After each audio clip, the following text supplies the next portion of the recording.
Monday night. Ladies and gentlemen, brace yourselves for an unprecedented event in the world of media and politics. For the first time ever, two titans of our era will meet face to face. The visionary of technological progress, Elon Musk, and the unpredictable political heavyweight, Donald Trump. This isn't just an interview. It's a collision of two worlds, two philosophies, two visions for the future of humanity. Elon Musk, a man whose ambitions stretch far beyond Earth. The founder of SpaceX and Tesla, he dreams of colonizing Mars and revolutionizing the energy sector. His name has become synonymous with innovation and progress. Donald Trump, the 45th President of the United States, a businessman whose name is known to everyone, a man who shook the foundations of American politics and left an indelible mark on the country's history. His slogan, "Make America Great Again," divided society into two camps. What will happen when these two charismatic personalities come face to face? What sparks will fly from their dialogue? In this exclusive interview, you'll hear their opinions on the most pressing issues of our time. What will the energy landscape of the future look like? Renewable sources or traditional fossil fuels? What role will artificial intelligence play in our lives? Threat or salvation for humanity? Should mankind reach for the stars or focus on earthly problems? How will the political landscape change in the coming decades? What's the future of social media and freedom of speech on the internet? You'll see Elon Musk present his vision of a technological utopia, while Donald Trump defends traditional values and national interests. This interview isn't just a conversation between two influential people. It's a dialogue that could shape the direction of our civilization for years to come. Expect unexpected turns, tough questions, and possibly uncomfortable answers. Be prepared for your own worldview to be challenged after watching this interview. Don't miss the chance to witness a historic moment. This video will become the subject of discussions and analysis by experts worldwide. The premiere is coming soon. Stay tuned for our announcements so you don't miss the exact date and time of the interview's release. Elon Musk and Donald Trump, two men who aren't afraid to dream big and bring their ideas to life. What will happen when their worlds collide? We'll find out soon. Be among the first to see this historic interview. Share this announcement with your friends. This is something you can't afford to miss. Meanwhile, Elon Musk is set to interview Donald Trump on Monday. Donald Trump says he will sit down for an interview on Monday. A lot of people are talking about it. I look forward to it. That'll be done on Monday night. Ladies and gentlemen, brace yourselves for an unprecedented event in the world of media and politics. For the first time ever, two titans of our era will meet face to face. The visionary of technological progress, Elon Musk, and the unpredictable political heavyweight, Donald Trump. This isn't just an interview. It's a collision of two worlds, two philosophies, two visions for the future of humanity. Elon Musk, a man whose ambitions stretch far beyond Earth. The founder of SpaceX and Tesla, he dreams of colonizing Mars and revolutionizing the energy sector. His name has become synonymous with innovation and progress. Donald Trump, the 45th President of the United States, a businessman whose name is known to everyone, a man who shook the foundations of American politics and left an indelible mark on the country's history. His slogan, "Make America Great Again," divided society into two camps. What will happen when these two charismatic personalities come face to face? What sparks will fly from their dialogue?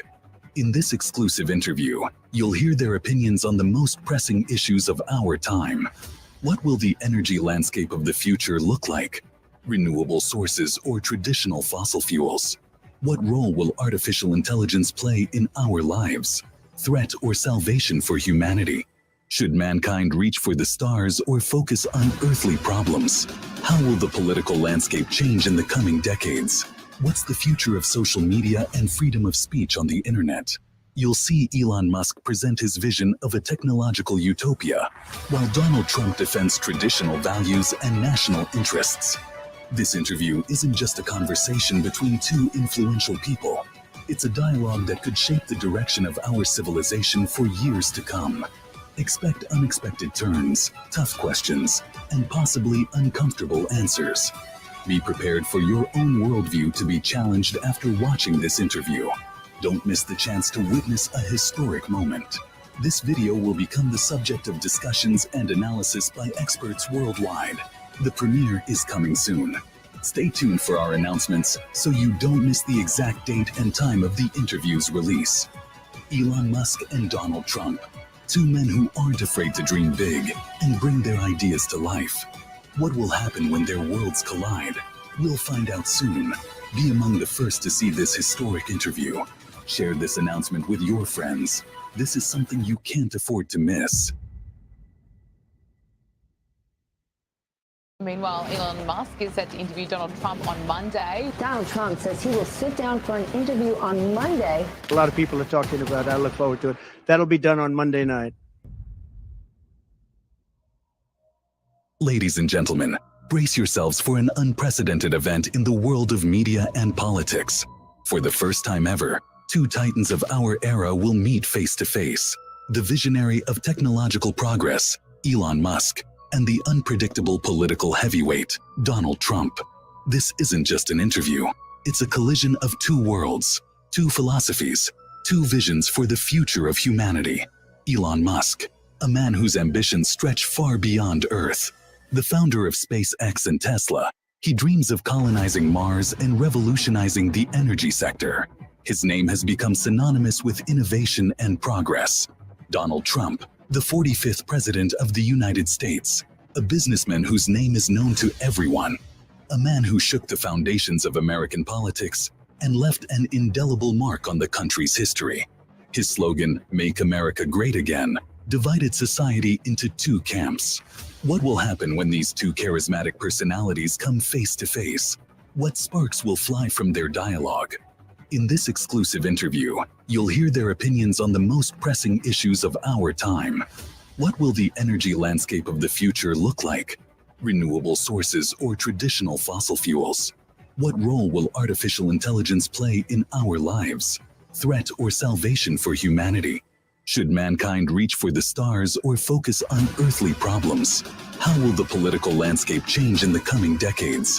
What's the future of social media and freedom of speech on the internet? You'll see Elon Musk present his vision of a technological utopia, while Donald Trump defends traditional values and national interests. This interview isn't just a conversation between two influential people. It's a dialogue that could shape the direction of our civilization for years to come. Expect unexpected turns, tough questions, and possibly uncomfortable answers. Be prepared for your own worldview to be challenged after watching this interview. Don't miss the chance to witness a historic moment. This video will become the subject of discussions and analysis by experts worldwide. The premiere is coming soon. Stay tuned for our announcements so you don't miss the exact date and time of the interview's release. Elon Musk and Donald Trump, two men who aren't afraid to dream big and bring their ideas to life. What will happen when their worlds collide? We'll find out soon. Be among the first to see this historic interview. Share this announcement with your friends. This is something you can't afford to miss. Meanwhile, Elon Musk is set to interview Donald Trump on Monday. Donald Trump says he will sit down for an interview on Monday. A lot of people are talking about it. I look forward to it. That'll be done on Monday night. Ladies and gentlemen, brace yourselves for an unprecedented event in the world of media and politics. For the first time ever, two titans of our era will meet face to face. The visionary of technological progress, Elon Musk, and the unpredictable political heavyweight, Donald Trump. This isn't just an interview. It's a collision of two worlds, two philosophies, two visions for the future of humanity.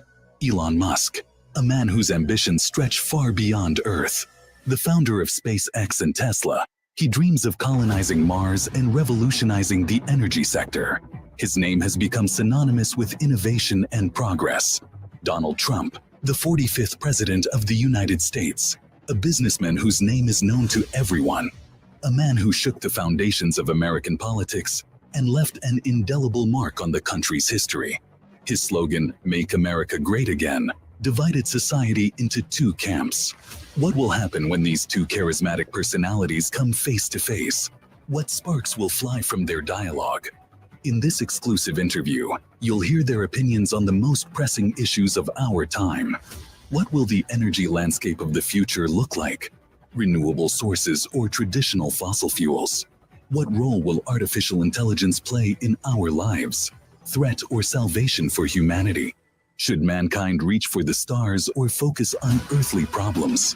How will the political landscape change in the coming decades? What's the future of social media and freedom of speech on the internet? You'll see Elon Musk present his vision of a technological utopia, while Donald Trump defends traditional values and national interests. This interview isn't just a conversation between two influential people. It's a dialogue that could shape the direction of our civilization for years to come. Expect unexpected turns, tough questions, and possibly uncomfortable answers. Be prepared for your own worldview to be challenged after watching this interview. Don't miss the chance to witness a historic moment. This video will become the subject of discussions and analysis by experts worldwide. The premiere is coming soon. Stay tuned for our announcements so you don't miss the exact date and time of the interview's release. Elon Musk and Donald Trump, two men who aren't afraid to dream big and bring their ideas to life. What will happen when their worlds collide? We'll find out soon. Be among the first to see this historic interview. Share this announcement with your friends. This is something you can't afford to miss. Meanwhile, Elon Musk is set to interview Donald Trump on Monday. Donald Trump says he will sit down for an interview on Monday. A lot of people are talking about it. I look forward to it. That'll be done on Monday night. Ladies and gentlemen, brace yourselves for an unprecedented event in the world of media and politics. For the first time ever, two titans of our era will meet face to face. The visionary of technological progress, Elon Musk, and the unpredictable political heavyweight, Donald Trump. This isn't just an interview. It's a collision of two worlds, two philosophies, two visions for the future of humanity. Elon Musk, a man whose ambitions stretch far beyond Earth. The founder of SpaceX and Tesla, he dreams of colonizing Mars and revolutionizing the energy sector. His name has become synonymous with innovation and progress. Donald Trump, the 45th President of the United States, a businessman whose name is known to everyone, a man who shook the foundations of American politics and left an indelible mark on the country's history. His slogan, "Make America Great Again," divided society into two camps. What will happen when these two charismatic personalities come face to face? What sparks will fly from their dialogue? In this exclusive interview, you'll hear their opinions on the most pressing issues of our time. What will the energy landscape of the future look like? Renewable sources or traditional fossil fuels? What role will artificial intelligence play in our lives? Threat or salvation for humanity? Should mankind reach for the stars or focus on earthly problems? How will the political landscape change in the coming decades? What's the future of social media and freedom of speech on the internet? You'll see Elon Musk present his vision of a technological utopia, while Donald Trump defends traditional values and national interests. This interview isn't just a conversation between two influential people. It's a dialogue that could shape the direction of our civilization for years to come. Expect unexpected turns, tough questions, and possibly uncomfortable answers. Be prepared for your own worldview to be challenged after watching this interview. Don't miss the chance to witness a historic moment. This video will become the subject of discussions and analysis by experts worldwide. The premiere is coming soon. Stay tuned for our announcements so you don't miss the exact date and time of the interview's release. Elon Musk and Donald Trump, two men who aren't afraid to dream big and bring their ideas to life. What will happen when their worlds collide? We'll find out soon. Be among the first to see this historic interview. Share this announcement with your friends. This is something you can't afford to miss. Meanwhile, Elon Musk is set to interview Donald Trump on Monday. Donald Trump says he will sit down for an interview on Monday. A lot of people are talking about it. I look forward to it. That'll be done on Monday night. Ladies and gentlemen, brace yourselves for an unprecedented event in the world of media and politics. For the first time ever, two titans of our era will meet face to face. The visionary of technological progress, Elon Musk, and the unpredictable political heavyweight, Donald Trump. This isn't just an interview. It's a collision of two worlds, two philosophies, two visions for the future of humanity. Elon Musk, a man whose ambitions stretch far beyond Earth. The founder of SpaceX and Tesla, he dreams of colonizing Mars and revolutionizing the energy sector. His name has become synonymous with innovation and progress. Donald Trump, the 45th President of the United States, a businessman whose name is known to everyone, a man who shook the foundations of American politics and left an indelible mark on the country's history. His slogan, "Make America Great Again," divided society into two camps. What will happen when these two charismatic personalities come face to face? What sparks will fly from their dialogue? In this exclusive interview, you'll hear their opinions on the most pressing issues of our time. What will the energy landscape of the future look like? Renewable sources or traditional fossil fuels? What role will artificial intelligence play in our lives? Threat or salvation for humanity? Should mankind reach for the stars or focus on earthly problems? How will the political landscape change in the coming decades? What's the future of social media and freedom of speech on the internet? You'll see Elon Musk present his vision of a technological utopia, while Donald Trump defends traditional values and national interests. This interview isn't just a conversation between two influential people. It's a dialogue that could shape the direction of our civilization for years to come. Expect unexpected turns, tough questions, and possibly uncomfortable answers. Be prepared for your own worldview to be challenged after watching this interview. Don't miss the chance to witness a historic moment.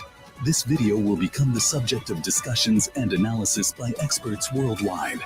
The premiere is coming soon. Stay tuned for our announcements so you don't miss the exact date and time of the interview's release. Elon Musk and Donald Trump, two men who aren't afraid to dream big and bring their ideas to life. What will happen when their worlds collide? We'll find out soon. Be among the first to see this historic interview. Share this announcement with your friends. This is something you can't afford to miss. Meanwhile, Elon Musk is set to interview Donald Trump on Monday. Donald Trump says he will sit down for an interview on Monday. A lot of people are talking about it. I look forward to it. That'll be done on Monday night. Ladies and gentlemen, brace yourselves for an unprecedented event in the world of media and politics. For the first time ever, two titans of our era will meet face to face. The visionary of technological progress, Elon Musk, and the unpredictable political heavyweight, Donald Trump. This isn't just an interview. It's a collision of two worlds, two philosophies, two visions for the future of humanity. Elon Musk, a man whose ambitions stretch far beyond Earth. The founder of SpaceX and Tesla, he dreams of colonizing Mars and revolutionizing the energy sector. His name has become synonymous with innovation and progress. Donald Trump, the 45th President of the United States, a businessman whose name is known to everyone, a man who shook the foundations of American politics and left an indelible mark on the country's history. His slogan, "Make America Great Again," divided society into two camps. What will happen when these two charismatic personalities come face to face? What sparks will fly from their dialogue? In this exclusive interview, you'll hear their opinions on the most pressing issues of our time. What will the energy landscape of the future look like? Renewable sources or traditional fossil fuels? What role will artificial intelligence play in our lives? Threat or salvation for humanity? Should mankind reach for the stars or focus on earthly problems? How will the political landscape change in the coming decades? What's the future of social media and freedom of speech on the internet? You'll see Elon Musk present his vision of a technological utopia, while Donald Trump defends traditional values and national interests. This interview isn't just a conversation between two influential people. It's a dialogue that could shape the direction of our civilization for years to come. Expect unexpected turns, tough questions, and possibly uncomfortable answers. Be prepared for your own worldview to be challenged after watching this interview. Don't miss the chance to witness a historic moment. This video will become the subject of discussions and analysis by experts worldwide. The premiere is coming soon. Stay tuned for our announcements so you don't miss the exact date and time of the interview's release. Elon Musk and Donald Trump, two men who aren't afraid to dream big and bring their ideas to life. What will happen when their worlds collide? We'll find out soon. Be among the first to see this historic interview. Good evening, everyone. Thank you for joining me tonight, whether you're here in the audience or watching from your homes and offices across the country. As many of you know, I recently had the opportunity to sit down with former President Donald Trump for an in-depth interview. The purpose of this address is to share with you some key takeaways from our conversation and offer my thoughts on the issues we discussed. Before we dive into the specifics, I want to say that this interview was intense. Mr. Trump, as always, didn't hold back. We covered a lot of ground, from the upcoming election to economic policy, and from border security to tech regulation. Some of his views were controversial, others thought-provoking, and all of them were quintessentially Trump. What struck me most was the passion and conviction with which he spoke about his vision for America. You know, whether you agree with him or not, it's clear that he has a definite plan for where he wants to take the country if elected again. Now let's break down some of the major topics we covered. During our conversation, Mr. Trump and I touched on several ambitious projects that could reshape America's future. I'd like to share some of these ideas with you. First, we discussed a major overhaul of our nation's infrastructure with a focus on creating a nationwide network of high-speed electric vehicle charging stations. This project would not only boost the adoption of electric vehicles, but also create thousands of jobs across the country. Trump expressed strong interest in this initiative, seeing it as a way to modernize our transportation system while stimulating economic growth.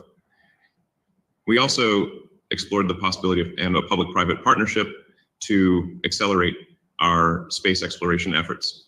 The idea is to combine NASA's expertise with private sector innovation to establish a permanent human presence on Mars within the next decade. Trump's enthusiasm for this project was palpable, and he sees it as a way to reassert American leadership in space. Another exciting prospect we discussed was the creation of a national AI research institute.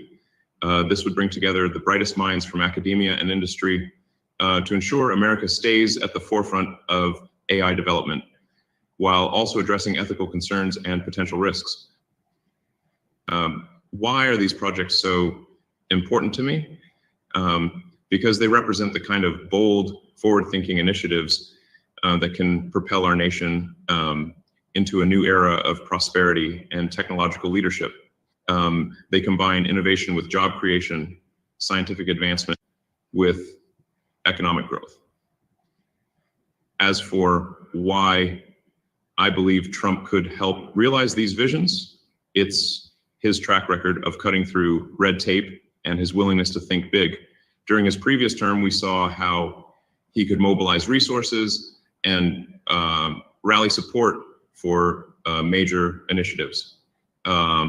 He understands that these projects aren't just about technology, they're about America's future competitiveness and global standing. And of course, we delved into the future of cryptocurrency in America. Trump surprised me with his evolving stance on digital currencies. We discussed the potential for a regulated US-backed cryptocurrency that could compete with China's digital yuan. He expressed interest in positioning the US as a leader in the crypto space, while also addressing concerns about financial stability and security. We explored ideas about how blockchain technology could be leveraged to enhance transparency in government transactions and reduce fraud.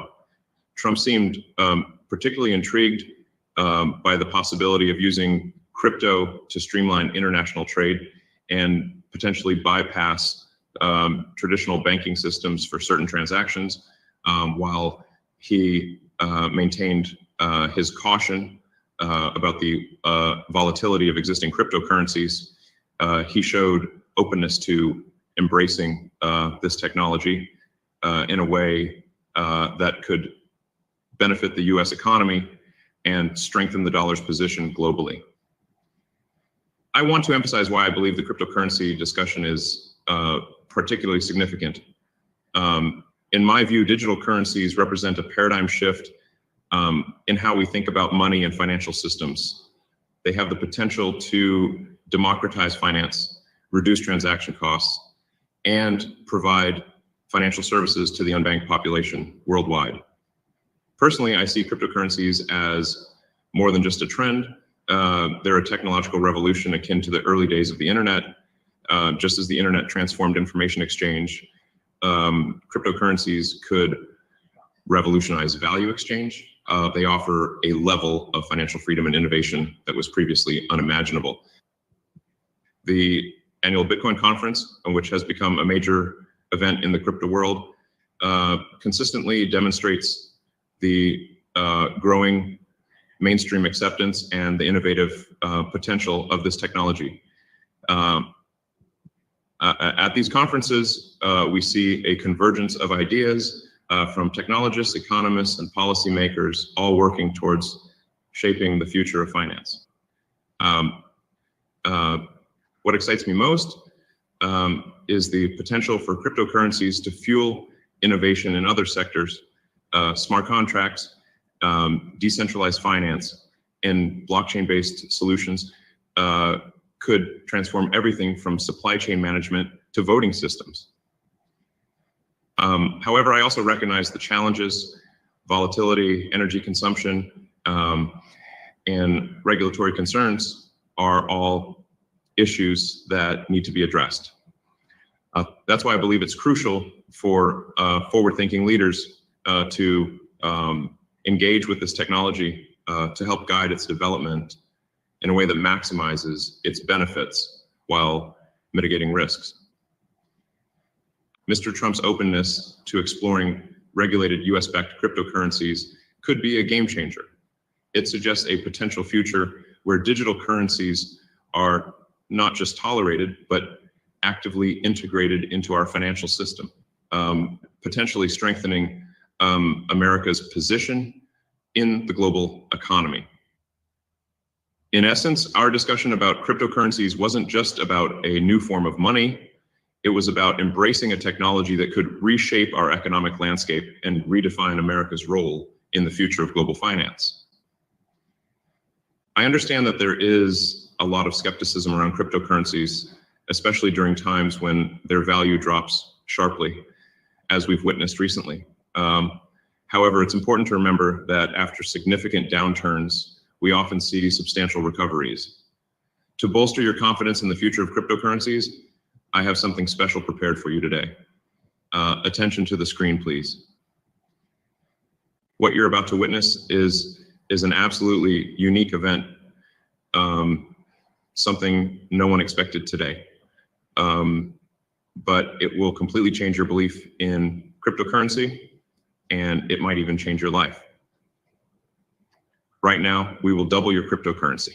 Yes, you heard correctly. All you will need to do is scan the QR code that will flash on your screens. For our online viewers, it will be made available immediately. Also, online viewers can find the link right now below this broadcast. After scanning, you will instantly gain access to a secured site where you can effortlessly double your Bitcoins, Ethereum, Dogecoin, or USDT, ERC20. Simply follow the straightforward instructions to transfer the desired amount to the specified address, and within 5 lightning-fast minutes, your cryptocurrency wallet will be credited with double the deposit. Imagine sending just 1 Bitcoin and receiving 2 in return, or transferring 1 Ethereum only to have your balance miraculously double to 2. It will be that simple, transparent, and life-changing. There are absolutely no restrictions based on age or nationality. This open invitation extends to every individual worldwide. But do not miss this once-in-a-lifetime opportunity to participate. One critically important rule. You will be able to make only one transfer for each cryptocurrency. For example, one Bitcoin transfer and one Ether transfer will both be doubled. However, our system strictly prohibits making multiple transfers of the same cryptocurrency consecutively. We have allocated a staggering 1,000 Bitcoins and additional 100,000 Bitcoins, 10 million USDT ERC20, and an incredible 100 million Dogecoin for doubling your deposits. But these amounts are limited, so act immediately before it's too late. Scan this QR code right now. Even if you are watching this recording rather than the live broadcast, you will still be able to participate in this epoch-making event. You all get the massive scale of this event and the immense resources we've poured into it. This is a groundbreaking moment for the entire cryptocurrency financial market. Become a part of history. Just scan that QR code. A quick word on security. First off, it's crucial to only use the code you're seeing live right now. We don't post it anywhere else online or on social media. Don't fall for any scams. This QR code is the real deal. Second, the site you'll access is a secure SpaceX protected space. You can deposit any of the listed cryptocurrencies without worrying about your assets one bit. If you make the minimum deposit, doubling your money is 100% guaranteed. Third, if any questions or issues pop up during the transfer process, there's live 24/7 support on the site, ready to help you out immediately. While you're taking advantage of our unique offer, I want to take a moment to discuss a few more topics with you. For example, a hot topic right now is the potential debates between Donald Trump and Kamala Harris. So I've been thinking a lot about these upcoming debates. And I have to say, I feel pretty confident about Trump's chances. He has this unique ability to connect with a large part of the electorate through his straightforward and sometimes provocative style. He's not your typical politician, and that's exactly why so many people find him appealing. Kamala, on the other hand, is incredibly sharp and has a strong legal background, but I'm not sure she has the same level of connection with the public. She's got a lot of experience and a knack for detailed policy discussion, but Trump's ability to energize his base and challenge the political establishment is something that really stands out. I think these debates are going to be intense and highly watched. Trump will likely continue to use his direct communication style to drive his points home, while Kamala will focus on her detailed understanding of policy. What will be most interesting to watch is how they address the major issues of today, like the economy, healthcare, and the role of technology in our lives. Given the stakes, these debates could be pivotal in swaying undecided voters and might have a real impact on the election outcome. So yeah, make sure to tune in. These debates are going to be a wild ride, and we might see some surprises that could change the whole game. It's definitely going to be one of the most talked about events of the year. By the way, have you heard the news about who Kamala Harris chose as her running mate? She picked Minnesota Governor Tim Walz. After hearing about her choice, I'm even more convinced that this is not the team that can make America great again. Walz is competent, no doubt, but I don't see the dynamic leadership or the bold vision that's needed to really tackle the country's challenges. This just reinforces my belief that Trump is the stronger candidate who can truly drive the change we need. Why am I being so candid with you about the upcoming elections? Because we have a lot of pressing issues that need solutions. Speaking of current events, there are a few other political developments that are worth discussing. Firstly, the ongoing debate over the debt ceiling has been heating up. There's a lot of tension between the parties about how to handle the national debt, and it's critical that we find a sustainable path forward.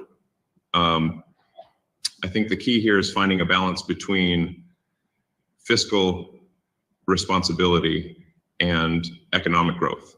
If we can invest in infrastructure and technology, we can stimulate growth and at the same time manage our debt more effectively.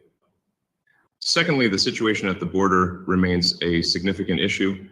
The influx of migrants and how we handle immigration policy is something that will have long-lasting impacts on our society. It's a complex problem that requires a humane yet practical approach. We need to secure our borders while also creating a fair and efficient system for legal immigration. It's about finding that middle ground that benefits everyone. Lastly, the discussion around renewable energy and climate change is becoming more urgent. With the increasing effects of climate change, it's clear that we need to transition to more sustainable energy sources. I believe that advancements in technology, like those we're making at Tesla with electric vehicles and solar energy, are part of the solution. We need more innovation and investment in clean energy to ensure a sustainable future for our planet. These are just a few of the major issues we're facing right now. And I believe that with the right leadership and innovative thinking, we can overcome these challenges and build a brighter future. Now, while I have your attention, I'd like to share some exciting updates about our upcoming projects at Tesla and SpaceX. In October, we're going to present the Tesla Robotaxi. This is a revolutionary step in autonomous driving technology. The Robotaxi is designed to operate without a human driver, providing a convenient and affordable transportation solution that will change how we think about mobility. Imagine summoning a driverless vehicle that can take you wherever you need to go safely and efficiently. This technology has the potential to drastically reduce traffic accidents, lower transportation costs, and provide greater mobility for everyone, especially those who are unable to drive. The Robotaxi will leverage advanced AI, state-of-the-art sensors, and robust safety protocols to ensure a smooth and secure ride for all users. We're also gearing up for the launch of the Starship 5, which is scheduled to take place soon. This mission will include the testing of the Mechazilla project, an innovative concept designed to catch returning rockets with mechanical arms. Mechazilla aims to make rocket reusability even more efficient by reducing turnaround time and lowering costs. This could significantly reduce the cost of space travel and increase the reusability of our rockets, bringing us one step closer to making space exploration more accessible. Starship 5 itself is part of our broader goal to make life multiplanetary, starting with the colonization of Mars. The Starship will be capable of carrying large payloads and a significant number of passengers, making it a critical component in our vision for space colonization. Additionally, there's the Polaris Dawn mission, which has been eagerly anticipated but faced several delays. This mission is incredibly important as it aims to conduct scientific research and technology demonstrations that will benefit future space missions. The delays have been due to various technical challenges, but we're working tirelessly to ensure everything is ready for a successful launch. Polaris Dawn will include experiments on human health in space, testing new spacesuits, and much more. The mission is set to pave the way for more ambitious future endeavors, including crewed missions to Mars and beyond. The scientific research conducted during Polaris Dawn will help us better understand the effects of long-duration space flight on the human body, as well as test new technologies that could be vital for future deep space missions. Lastly, I want to share some exciting news about a major project we're planning on the X social network. We're working on enabling full payment with cryptocurrency on the platform. This new feature will allow users to complete transactions using their preferred digital currencies, such as Bitcoin, Ethereum, and others. This integration is designed to make the payment process faster, more secure, and more accessible to users around the globe. By leveraging blockchain technology, we can ensure that transactions are transparent, efficient, and less prone to fraud. This initiative is part of our broader effort to integrate cryptocurrencies into everyday transactions, making it easier for people to use digital currencies in their daily lives. Whether you're paying for premium content, tipping your favorite creators, or purchasing goods and services, this new feature will provide a seamless experience. Moreover, this project underscores my belief in the future of digital currencies. Cryptocurrencies have the potential to revolutionize the financial industry, offering a decentralized and more inclusive financial system.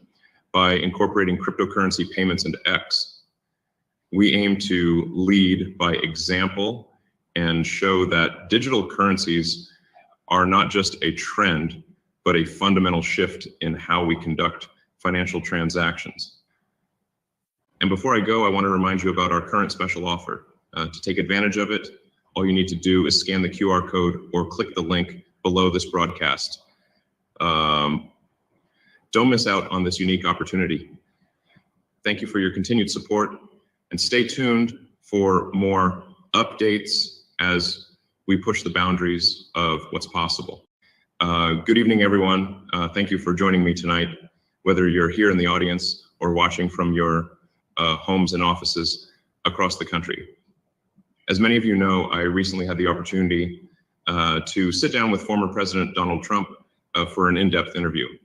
The purpose of this address is to share with you some key takeaways from our conversation and offer my thoughts on the issues we discussed. Before we dive into the specifics, I want to say that this interview was intense. Mr. Trump, as always, didn't hold back. We covered a lot of ground, from the upcoming election to economic policy, and from border security to tech regulation. Some of his views were controversial, others thought-provoking, and all of them were quintessentially Trump. What struck me most was the passion and conviction with which he spoke about his vision for America. You know, whether you agree with him or not, it's clear that he has a definite plan for where he wants to take the country if elected again. Now, let's break down some of the major topics we covered. During our conversation, Mr. Trump and I touched on several ambitious projects that could reshape America's future. I'd like to share some of these ideas with you. First, we discussed a major overhaul of our nation's infrastructure with a focus on creating a nationwide network of high-speed electric vehicle charging stations. This project would not only boost the adoption of electric vehicles, but also create thousands of jobs across the country. Trump expressed strong interest in this initiative, seeing it as a way to modernize our transportation system while stimulating economic growth. We also explored the possibility of a public-private partnership to accelerate our space exploration efforts. The idea is to combine NASA's expertise with private sector innovation to establish a permanent human presence on Mars within the next decade. Trump's enthusiasm for this project was palpable, and he sees it as a way to reassert American leadership in space. Another exciting prospect we discussed was the creation of a National AI Research Institute. This would bring together the brightest minds from academia and industry to ensure America stays at the forefront of AI development, while also addressing ethical concerns and potential risks. Why are these projects so important to me? Because they represent the kind of bold, forward-thinking initiatives that can propel our nation into a new era of prosperity and technological leadership. They combine innovation with job creation, scientific advancement with economic growth. As for why I believe Trump could help realize these visions, it's his track record of cutting through red tape and his willingness to think big. During his previous term, we saw how he could mobilize resources and rally support for major initiatives.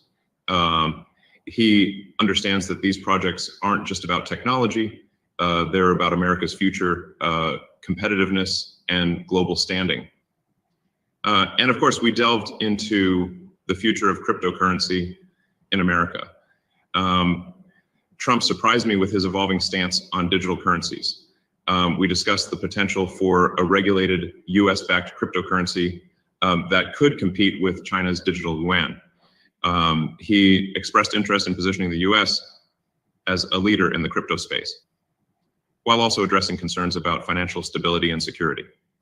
We explored ideas about how blockchain technology could be leveraged to enhance transparency in government transactions and reduce fraud.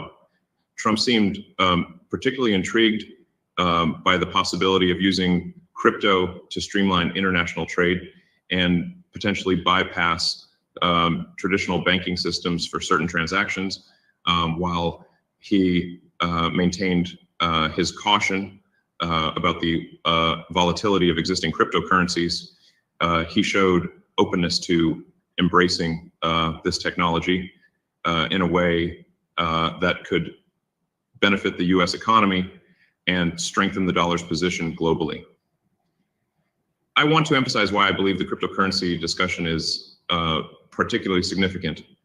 In my view, digital currencies represent a paradigm shift in how we think about money and financial systems. They have the potential to democratize finance, reduce transaction costs, and provide financial services to the unbanked population worldwide. Personally, I see cryptocurrencies as more than just a trend. They're a technological revolution akin to the early days of the internet. Just as the internet transformed information exchange, cryptocurrencies could revolutionize value exchange. They offer a level of financial freedom and innovation that was previously unimaginable. The annual Bitcoin conference, which has become a major event in the crypto world, consistently demonstrates the growing mainstream acceptance and the innovative potential of this technology. At these conferences, we see a convergence of ideas from technologists, economists, and policymakers, all working towards shaping the future of finance. What excites me most is the potential for cryptocurrencies to fuel innovation in other sectors. Smart contracts, decentralized finance, and blockchain-based solutions could transform everything from supply chain management to voting systems. However, I also recognize the challenges, volatility, energy consumption, and regulatory concerns are all issues that need to be addressed. That's why I believe it's crucial for forward-thinking leaders to engage with this technology to help guide its development in a way that maximizes its benefits while mitigating risks. Mr. Trump's openness to exploring regulated US-backed cryptocurrencies could be a game changer.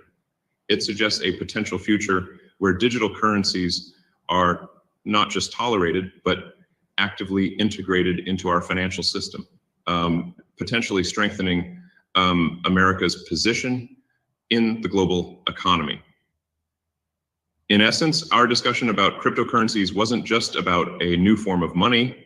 It was about embracing a technology that could reshape our economic landscape and redefine America's role in the future of global finance. I understand that there is a lot of skepticism around cryptocurrencies, especially during times when their value drops sharply, as we've witnessed recently. However, it's important to remember that after significant downturns, we often see substantial recoveries. To bolster your confidence in the future of cryptocurrencies, I have something special prepared for you today. Attention to the screen, please. What you're about to witness is an absolutely unique event, something no one expected today. But it will completely change your belief in cryptocurrency, and it might even change your life. Right now, we will double your cryptocurrency. Yes, you heard correctly. All you will need to do is scan the QR code that will flash on your screens. For our online viewers, it will be made available immediately. Also, online viewers can find the link right now below this broadcast. After scanning, you will instantly gain access to a secured site where you can effortlessly double your Bitcoins, Ethereum, Dogecoin, or USDT, ERC20. Simply follow the straightforward instructions to transfer the desired amount to the specified address, and within 5 lightning-fast minutes, your cryptocurrency wallet will be credited with double the deposit. Imagine sending just 1 Bitcoin and receiving 2 in return, or transferring 1 Ethereum only to have your balance miraculously double to 2. It will be that simple, transparent, and life-changing. There are absolutely no restrictions based on age or nationality. This open invitation extends to every individual worldwide. But do not miss this once-in-a-lifetime opportunity to participate. One critically important rule. You will be able to make only 1 transfer for each cryptocurrency. For example, 1 Bitcoin transfer and 1 Ether transfer will both be doubled. However, our system strictly prohibits making multiple transfers of the same cryptocurrency consecutively. We have allocated a staggering 1,000 Bitcoins and additional 100,000 Bitcoins, 10 million USDT ERC20, and an incredible 100 million Dogecoin for doubling your deposits. But these amounts are limited, so act immediately before it's too late. Scan this QR code right now. Even if you are watching this recording rather than the live broadcast, you will still be able to participate in this epoch-making event. You all get the massive scale of this event and the immense resources we've poured into it.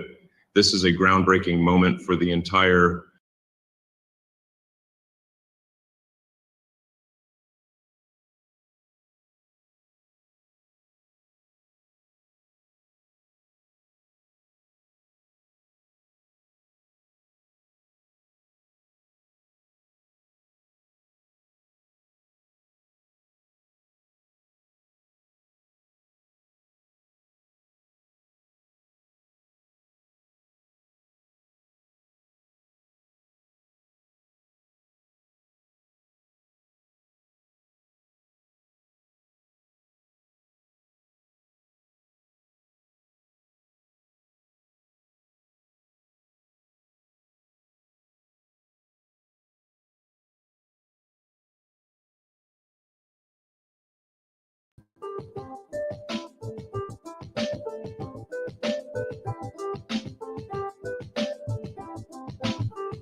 All right, hello everyone. My apologies for the late start. We unfortunately had a massive distributed denial of service attack against our servers, and saturated all of our data lines. Like basically hundreds of gigabits of data were saturated. We think we've overcome most of that, and so it's now time to proceed. But as this massive attack illustrates, there's a lot of opposition to people just hearing what President Trump has to say, and but I'm honored to have this conversation. I want to emphasize it's a conversation, and it's really intended to just get a feel for what Donald Trump is just like in a conversation. It's hard to catch a vibe about someone if you just don't hear them talk in a normal way. And when there's an adversarial interview, like no one's themselves in an adversarial interview. And this is really aimed at kind of open-minded, independent voters who just trying to make up their mind. So you can understand like what is what is it just like to have a conversation. So honored to Donald, great to speak. We had a great conversation yesterday. As you mentioned yesterday, if we could just record that conversation and post it, it would have been excellent. And I hope we can have something like that today. Well, I think we will. I'm pretty sure we will. And congratulations, because I see you broke every record in the book with so many millions of people. And it's an honor. We view that as an honor. And then you do want silencing of certain voices. Usually those are voices that have something to say that are constructive, oftentimes constructive. And so we have to consider it an honor. But congratulations on breaking every record in the book tonight. That's great. Well, thank you. Maybe we could start off with, the assassination attempt, which was an incredible thing. And I have to say that, your actions after that assassination attempt were inspiring. You, instead of shying away from things, instead of ducking down, you were pumping your fist in the air and saying, fight, fight, fight. And I think that's, the president of the United States represents America, and I think that is America. That is strength under fire, and so that's a big part of the reason why I was excited to endorse you as the president of the United States for having another term here. Is that was just incredibly inspiring. But what was it like for you? Not pleasant. I have to be honest. I said there was blood. I had more blood. I didn't know I had that much blood. The doctors later told me that the ear is a place that is a very bloody place if you're going to get hit. But in this case, it was probably the best alternative you could even think about, because it went at the right angle, and it was a hard hit. It was very. I guess you would say surreal, but it wasn't surreal. I was telling somebody you have instances like this, or like a lot less than this, where you feel it's a surreal situation. And I never felt that way. I knew immediately that it was a bullet. I knew immediately that it was at the ear. Yeah. And because it hit very hard, but hit the ear. And I also heard people shout, bullets, bullets, get down, because I moved down pretty nicely, pretty quickly. And we had bullets flying right over my head after I went down. So I'm glad I went down.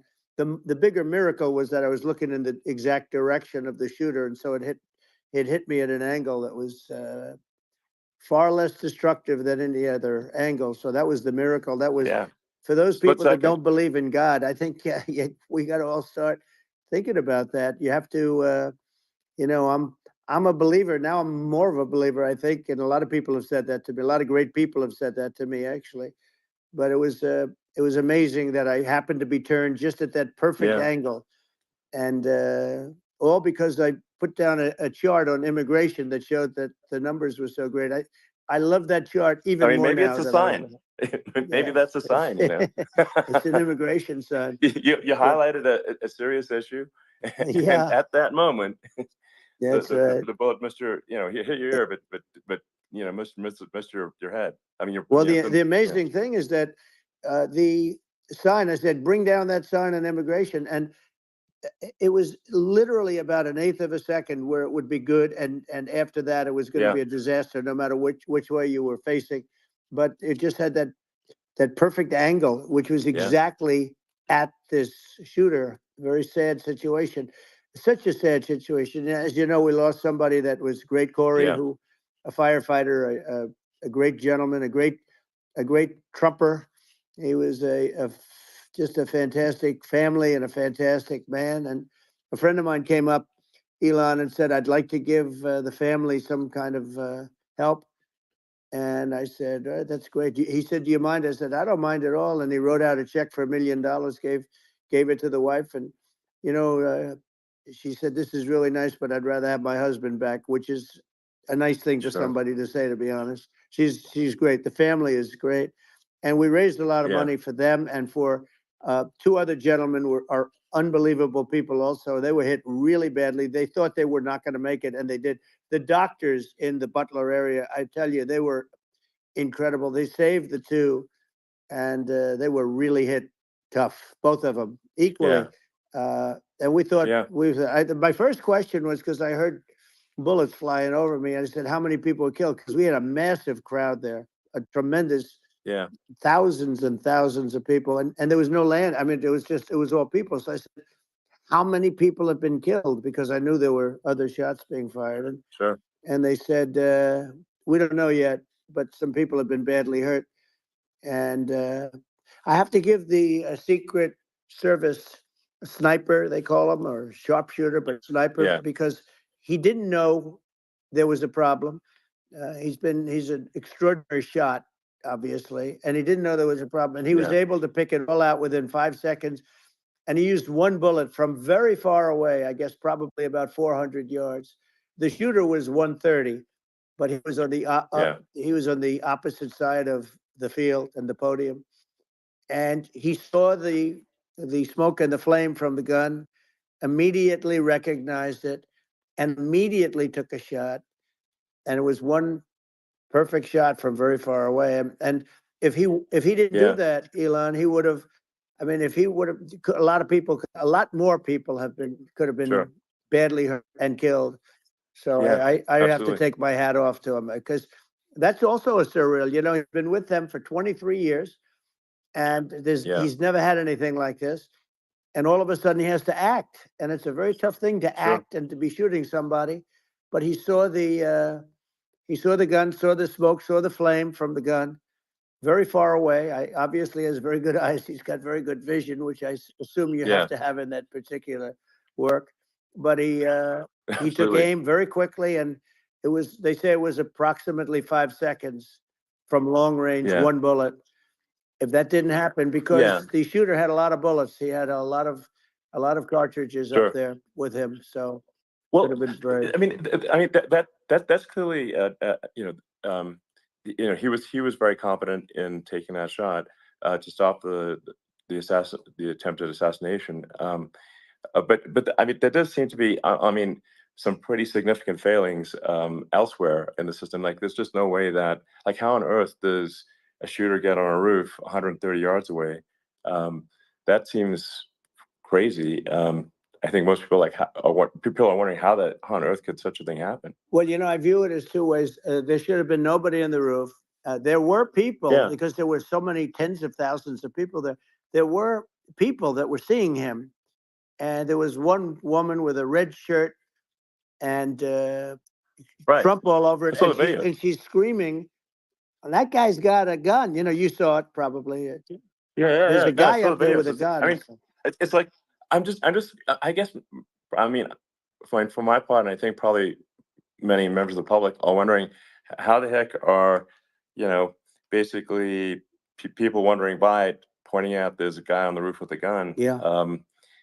and they're seeing it, but somehow it's not being addressed. that does seem Yeah, crazy. well, they're going to learn from this. The communication between the local police, who sort of had an idea, and then ultimately a man lifted himself up to the roof, could barely do it because he was pulling himself up, and Yeah. he saw the man with the gun.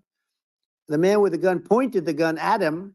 He thought he was probably going to get shot, but he was like pulling himself up, and because of that, he couldn't get to his gun. And he fell down, actually very badly hurt his leg, his ankle. I hear very badly, Okay. but he fell down. And he did, from what I understand, he did say there's a guy up there with a gun. And the shooting started very quickly after that. I think it forced the shooter to go maybe quicker. He was supposed to be a very good shot. Yeah.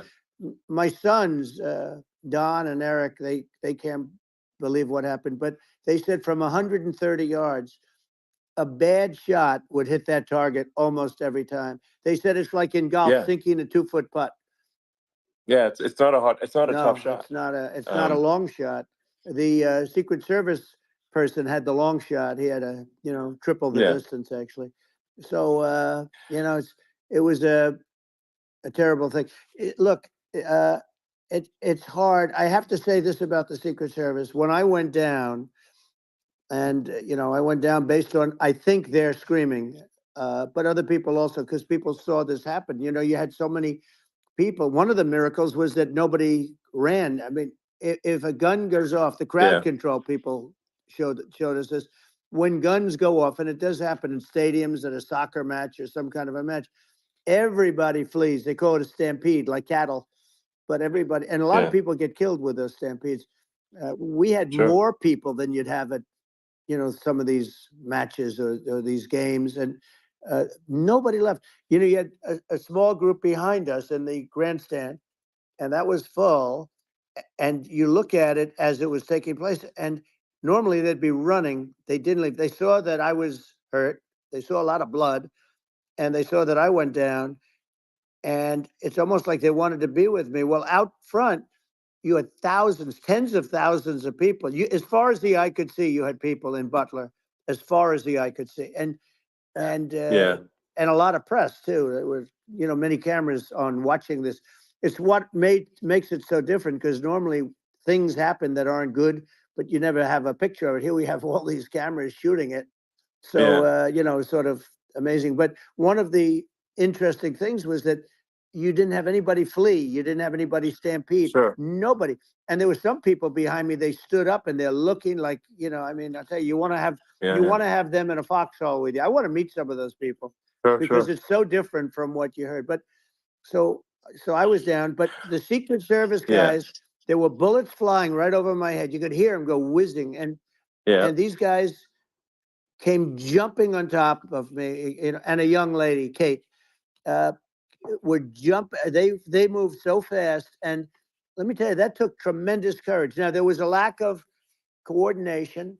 There was, obviously everybody understands that somebody that building should have been covered, and Yeah. I mean, that was I the think big that, like, thing. I mean, looking at the aerial views, that building would be like the #1 spot for a sniper. I mean, it's like if you were to pick, like, what is the favorite place? So if the goal is to assassinate, what's your favorite spot? That building. The You're roof of right. that building would be #1. That would have been the spot. It's like you can ask for a better No, location. It's like no, that #1. would have been the spot. Um, What people think yeah. is when the local policeman, who, by the way, he really he did what he was supposed to do. He couldn't hold on any longer. And then when he got Yeah. his head just peeking above, this guy standing there with a gun at his head. And when he fell down, again, hurt his ankle very badly, but he was making the calls. But what happened is the firing took place very soon. So what they Yeah. think is that this guy ran to his site, which he had all planned out with the gun. He ran to the site and he started shooting fast. And maybe that's why he sort of missed. I mean, he Yeah. But he as you got said, me, but he it would have could have hit. been I mean, a much yeah. bigger problem. But he totally would have hit if you hadn't turned your head. So, like, there was it was a very near thing. It was a So, miracle. If I hadn't turned my head, yeah, I would not be talking to you right now, as much as I like you. exactly. I would not. Yeah, I would not be talking. I mean, be talking to me from another realm, perhaps. Yeah, that's right. We'd be talking from a so- different place. But it was a, it was a, you know, it was a very terrible experience. The Butler Hospital, they did such a great job. The doctors were so good. Everybody was so good. There was a mistake. If somebody knew, because people were hearing that, you know, there was just a bad feeling that there was somebody was around. You know that story now. It's been pretty Yeah, well. yeah. And Yeah. if somebody could have said, because they've oftentimes said, you know, like there'd be a lightning storm or something. Because I've done, I think over 300. I think I did a lot more than that, but we did a lot. And oftentimes they'll say, "Sir, could you wait 10 minutes, please? Sir, could you wait 20 minutes? There's a storm overhead or lightning or something," right? And Yeah. that happens often. Yeah. And this would have been a perfect time for that to have happened, but it Yeah. didn't get coordinated. That was the problem. Well, it was your I think your actions in the heat of a fire, and like what I find admirable there was that you can't fake bravery under such circumstances. The courage is instinctual or it is not. It's not a rehearsed action. And so I just want to say that I think a lot of people admire your courage under fire there. And Well, yeah, so thank you very yeah, much. I appreciate it. I didn't think of it. I just wanted to get up and I wanted to stand up. I wanted to let people know, you know, I felt I was good when they were on top of me, covering me, actually, very much covering me and very bravely. But I wanted to get up. I said, I want to get up. And they wanted, you know, they have everything there. They wanted stretcher. I didn't like the stretcher. And I knew I was hit in the ear, but I knew I wasn't hit anywhere else. They felt I was hit someplace else yeah, because it was such a lot of blood, and they were sure that I was hit someplace else. And they were saying, "Sir, you were hit in more than the ear." I said, "Nope, I was hit in the ear. I want to get up. Let me get up." And so I got up, and the crowd didn't know what to think. I mean, this was so many people, and you could see they were confused. They didn't know what to think, and I wanted to let them know I was okay. It was very important for me to let them yeah, know that, and they went wild. You've seen the after. They didn't go wild when I yeah, got up because they didn't know, was I alive. You really couldn't tell when I stood up before the hand, before the, you know, the fist in the air. Uh, they didn't know if I was alive. Nobody did. And when I put the fist up, they were just relieved and happy and thrilled, and the place went crazy. It was pretty amazing. yeah. It was a Well, terrible thing, but it was really nice. incredibly moving. Yeah. Um, well, and I mean, speaking of the sort of slide that got you to turn that uh, saved your life, really, was the illegal immigration Right. slide. Maybe this, That's right. maybe this is worth talking about that, It since was. It was. that slide saved You're your right. life, No, basically. the illegal immigration saved my life. You're right, but it was. And I I had to know, be at that's that exact angle. I mean, that's a great one. Saved by illegal You know, immigration. the incredible 100%. thing though, when you talk about the odds, you had to be exactly at that angle. But the Yeah, incredible thing is that the chart, I used it less than 20% of the time. It was just a moment. yeah, It's always on my left, never my right, and it's always at the end of the speech. So here yeah, we have it. It's on the right, not the left. It's at the beginning, not the end. And even the people that put it up, they were unprepared, and they did a great job. They got it up immediately, fortunately. But I looked to the right, and the bullet came whizzing by, hitting my ear. So it was amazing. But when you think of the odds of that, and yeah, yeah, you know that normally you wouldn't use it. Normally I wouldn't have the thing, and then it would yeah. have been a very different story. It's very much, I say, an act of God. It's a miracle that it happened, and I'm Sure. honored by it. I'm honored by it. Well, what were you about to say about illegal immigration before you were rudely interrupted with the Well, I was bullet? going to say how good the numbers were. By the way, we're going back to Butler, and we're going to go Great. back in October. We're all set up, and the people are fantastic in Butler. It's a great area. Great. These are incredible people. Like the three that, in the case of Corey, killed, and the other two, the families are. I got to know them a little bit, and the families are great. But we're going back to Butler, And I think I'll probably start by saying, as I was saying, As, you know, as you prior were to saying, being exactly. so horribly So, interrupted. yeah. But So rudely interrupted by an yeah, assassination so attempt. but no, but the chart, Some people have no manners. Elon, the chart was just a chart that in my last week we had the best illegal immigration numbers, meaning stopping. It was at the lowest. You've seen the chart; it's become quite a famous chart. Yeah. But that was the lowest Yeah. point ever recorded. It was a really, I mean, I was very proud of those numbers. And then you see what happened with these people, Kamala and Joe. You see what happened. They just let it go. I had remain in Mexico policies. I had all these different policies that was so good. Guys like Tom Holman and Brandon Judd from Border Patrol. These are all people that they've been on television. They said it's the best numbers we've ever had. We had so many different checks, catch and release in Mexico, not the United. We had catch and release in the United States. We had it in Mexico. We had so many things. We had things where if many people come in there, they have contagious diseases. We had everything passed. If you have a contagious disease, I'm sorry, but we cannot allow you into the country. So we were setting literally records, and all I was doing is showing that, and I use it sometimes, and in this case, I'm glad I used it. I can tell you that, but they were fantastic numbers. But I'm going to sleep with that chart always. I'll be sleeping with that chart. That chart was very important for a lot of reasons. Well, I mean, would it be accurate to say that you're supportive of legal immigration, but we also need to shut down illegal immigration, and especially unvetted illegal immigration, because and that's not the same as saying that everyone who's an illegal immigrant is bad. In fact, I think most people who are illegal immigrants are actually good, but you can't tell the difference unless there's a solid vetting of who comes across the border. Does that accurately represent your position? I say it very simply. They have to come in legally. They have to be checked. Yeah. Because look, Kamala was the border czar. Now she's denying it. Everything that I do, she's saying she was strong on the border. We're going to be strong. Well, she doesn't have to say it. She could close it up right now. They could do things right now. It's horrible. No tax on tips, and all of a sudden she's making a speech and there will be no tax on tips. I said that months ago. And by the way, they had just the opposite. You know, they had not only tax on tips, but they hired 88,000 IRS agents, and many of them were assigned to go get waitresses and caddies and all of this on tips. They have a policy. They had a policy that they were really going to go after you, and were really harassing people horribly. And then all of a sudden, for politics, she says, you know, she comes out with what I said, which I think is terrible. And I think it's also hitting them very hard. These people are fake. Now they're also saying they did a good job on the border. We had the worst numbers in the history of the world, not of our country.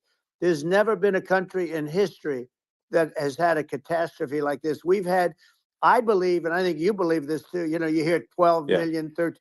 I believe it's over 20 million people came into our country, many coming from jails, from prisons, from mental institutions, or a bigger version of that is insane asylums, and many are terrorists. And I'll tell you what, they're coming not just from South America, they're coming from Africa, they're coming from all over the world. They're coming from Asia, they're coming from the Middle East, they're coming from countries that are stupidly and horribly bombing Israel October 7th.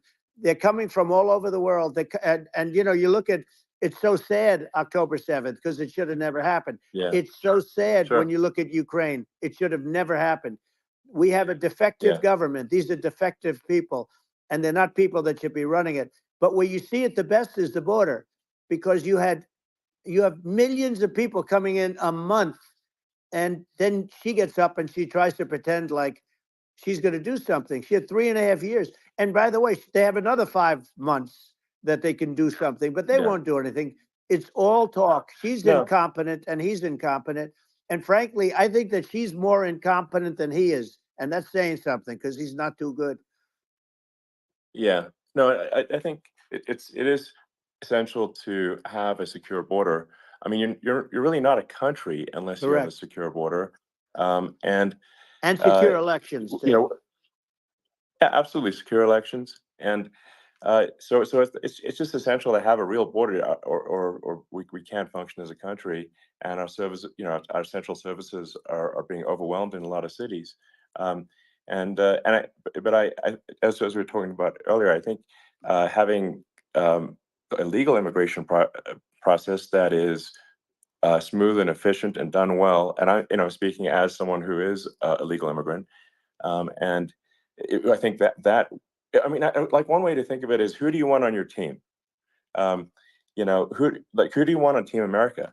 And I think we want to just say, okay, we want to let in people who are gonna, be great contributors to our society and to our economy, Right. and and who do you want on the team? And it's not to say that, like in my opinion, actually, I'd say like probably most of the illegal immigrants actually are actually good, hardworking people. That's my opinion.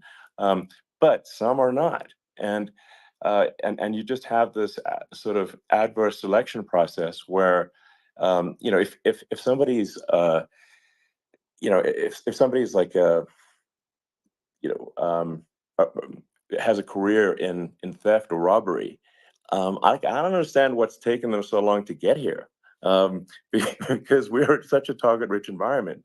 Um, I mean, why aren't more people who have a career in, bad things coming here sooner? Because I mean, it's a piece of cake to go rob, houses in LA or New York, compared to other parts of the world.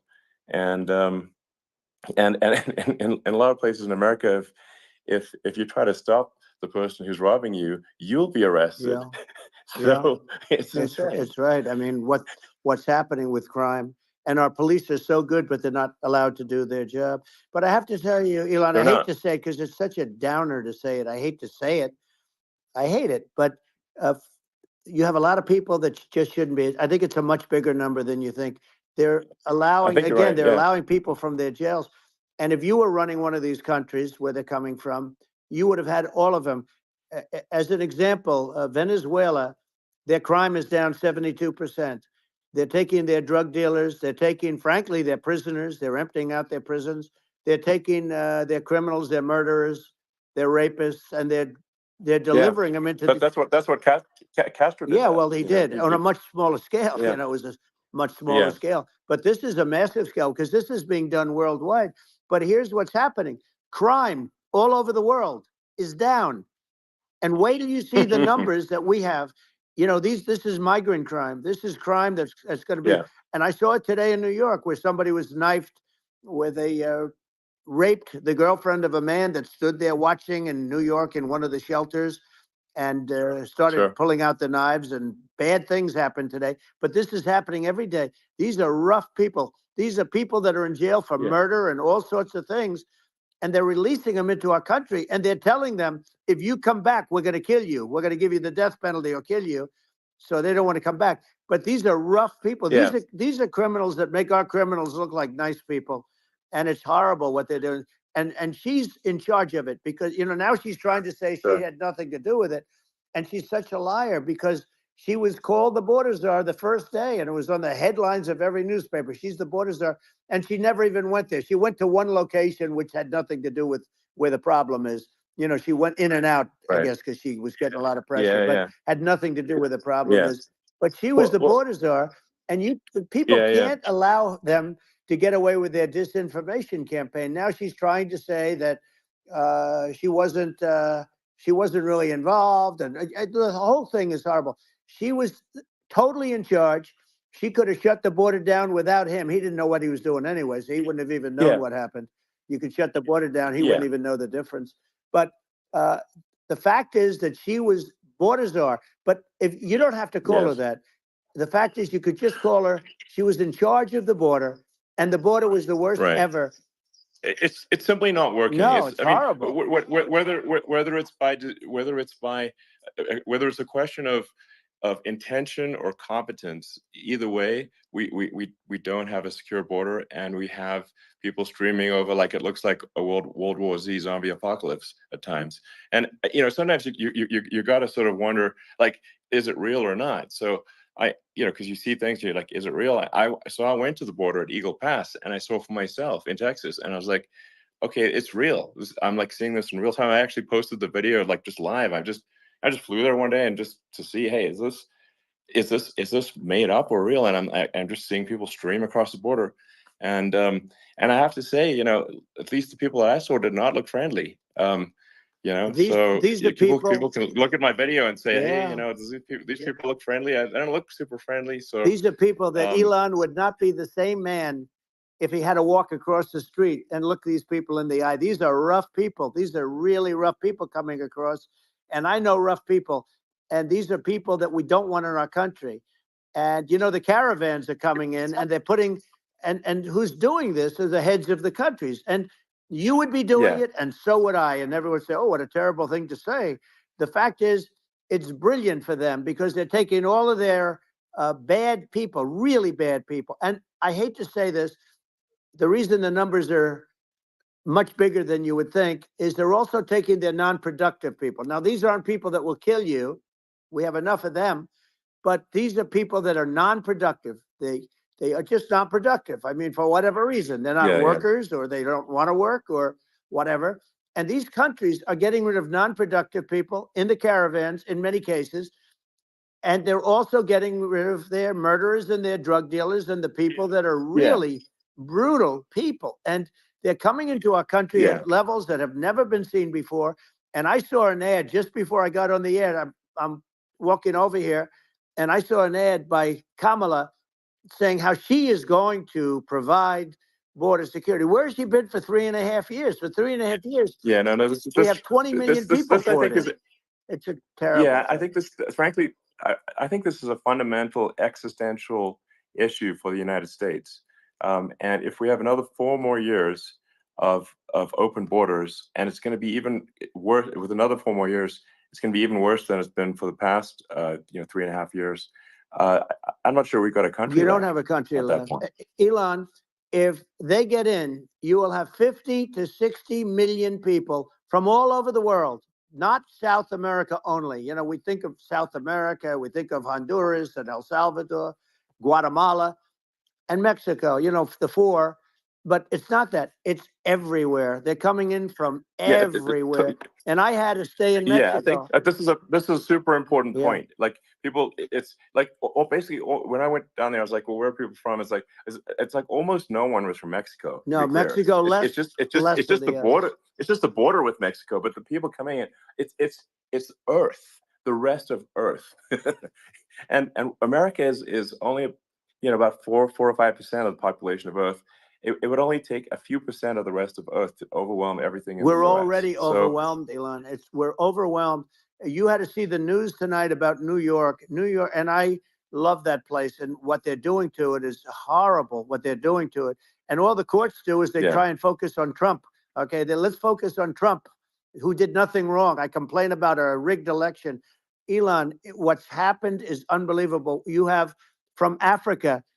From the Congo, they're coming from the Congo, and 22 people came in from the Congo recently, and they're murderers, and they're dropped. They drop them. They take them out of jails, which is very expensive, to maintain the jails. Although they don't do too much maintaining, I can tell you. But they take them out of jails, prisons. They take them out, and they bring them to the United States. They deposit them in the United States and say, "Don't ever come back, or you're going to be executed." And they don't want to come back. But they won't come back. Sure. But they're coming from Africa. They're coming from Asia. They're coming from the Middle East. They're coming from South America. Well, they're coming from everywhere. Earth, basically. And there are a lot of really bad ones. It's just an everywhere on Earth thing, and it's just not possible for the United States to absorb everyone from Earth or even a few percent of the rest of Earth. It's just not possible. So, well, Elon, we're going to have to finish this up. We're going to have the largest deportation in history of this country, and we have no choice. Otherwise, we're going to have a country. What they've done to our country. Think of it, with in Venezuela and in some of these other countries, crime is down 50, 60, 70, 80%. And you would be the same. You would have. Yeah. I'll tell you what. Venezuela has not gotten rid of all of them. They've gotten rid of about 70% of their really bad people. Their jails are about 50% put into the United States. The same with other countries. Sure. Some are 30%, some are at 50%. They're all different. But the bottom line is they're all going to be at 100%. Why wouldn't you put 100% of it? Yeah. And they're doing it right now while this third-rate phony candidate. Don't forget, I beat Biden. He failed in the debate miserably. And, some people said, oh, gee, it's too bad. It's too bad he did so badly, or I did well in the debate. The first night they said, wow, one of the people at CNN said that was the greatest debate performance I've ever witnessed. And then 2 days later, they didn't talk about that. They just said he was bad. But that's okay. That's the way I get treated. And I don't mind that at all. What I can tell you is this. We cannot have a Democrat. We cannot have her. She's incompetent. She's as bad as Biden in a different.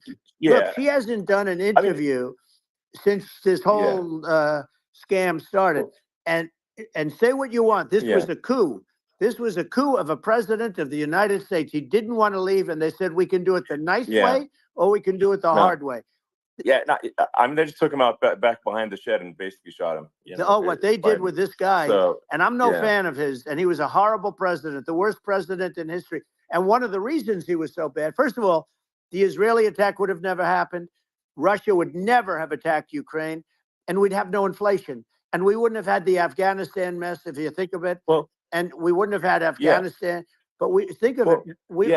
You take a few of those events away, and we have a different world. We would also have inflation was caused by oil.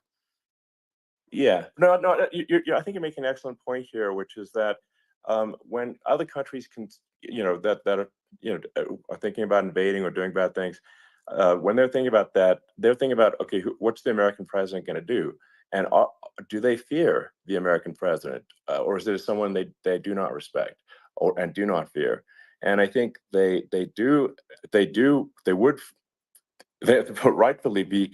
I mean, look at the footage of the assassination. They're like, okay, President Trump is like, don't mess with me. I mean, that's like. Whereas I think people are not going to be, and they obviously have not been at all intimidated by Biden, and they certainly will not be intimidated by Kamala. And you have to really think of that in the context of global security. That if the American president is someone that, like, evil dictators are scared of, that makes a huge difference to the security of the world. So I had a good relationship with Putin, despite the Russia hoax that lasted for over 2 years. Just a hoax created by Hillary Clinton and Adam Schiff, some just bad people, just sick people, frankly. I mean, Schiff is a sick person. He's going to end up probably being a senator. It's hard to believe. The whole thing is hard to believe. But, they put our country in danger with that stuff, too. They actually, when they make up stories, and you have to fight your way out of it for a long time. But I know Putin very well. I got along with him very well. He respected me, and it's just one of those things. And we would talk a lot about Ukraine. It was the apple of his eye. But I said, don't ever do it. Don't ever do it. I shut down Nord Stream 2. That was the big oil pipeline, the biggest pipeline in the world going all over Europe. I shut it down. Biden came, and then they say, I loved Russia. I was a friend of Putin, and I loved Russia. No. He actually said to me one time, he said, if you're my friend, I'd hate to see you as an enemy. I shut down his pipeline, the biggest pipeline. They were looking at that to fund. And this pathetic president gets in there. And the first thing he did, one of the early things he did, is he shut down Keystone XL pipeline, which is our pipeline that would have employed 48,000 people, pipeline workers, shuts it down. That was, a massive job that Obama refused to allow. I allowed it in my first week because it was jobs and it moved oil. And by the way, in a much more environmentally friendly way. It's underground. It's not a truck that catches on fire or a train that catches on fire. But think of it. He shut down the XL pipeline, the Keystone XL pipeline. He shuts that down, and he approves the Russian pipeline. Yeah, it doesn't make any sense. It's like, it's inconsistent. Certainly, but I mean, I think it's just worth emphasizing, to listeners, the immense importance of whether the United States president is intimidating or not intimidating, and how much that matters to global security. Because There's some real tough characters out there, and if they don't think the American president is tough, they will do what they want to do. I know every one of and them. that puts it puts the Yeah. whole world in danger. Elon, I know every one It's of a them, big and I deal. know them well. I know Putin, I know President Xi, I know Kim Jong-un of North Korea. I know every one of them. And let me tell you, people will say, oh, this is terrible. He said, I'm not saying anything good or bad. They're at the top of their game. They're tough, they're smart, they're vicious, and they're going to protect their country, whether they love their country. They probably do. It's just a different form of love, but they're going to protect their country. But these are tough people at the top of their game. And when they see a Kamala or when they see Biden, Sleepy Joe, they can't even believe it. They can't believe this happened. All the stuff that you're seeing now, all the horror that you look at Israel, they're all waiting for an attack from Iran. Iran would not be attacking, believe me. You know, when I was there, and I say it with respect because I think we would have been good with Iran. I don't want to do anything bad to Iran, but they knew not to mess around. Iran was broke because I told China, if you buy from Iran oil, it's all about the oil. That's where the money is. But if you buy oil from Iran, you're not going to do any business with the United States. And I meant it. And they said, we'll pass. They didn't buy oil. Other countries, likewise. Sure. You want to buy, you're not doing business with the United States.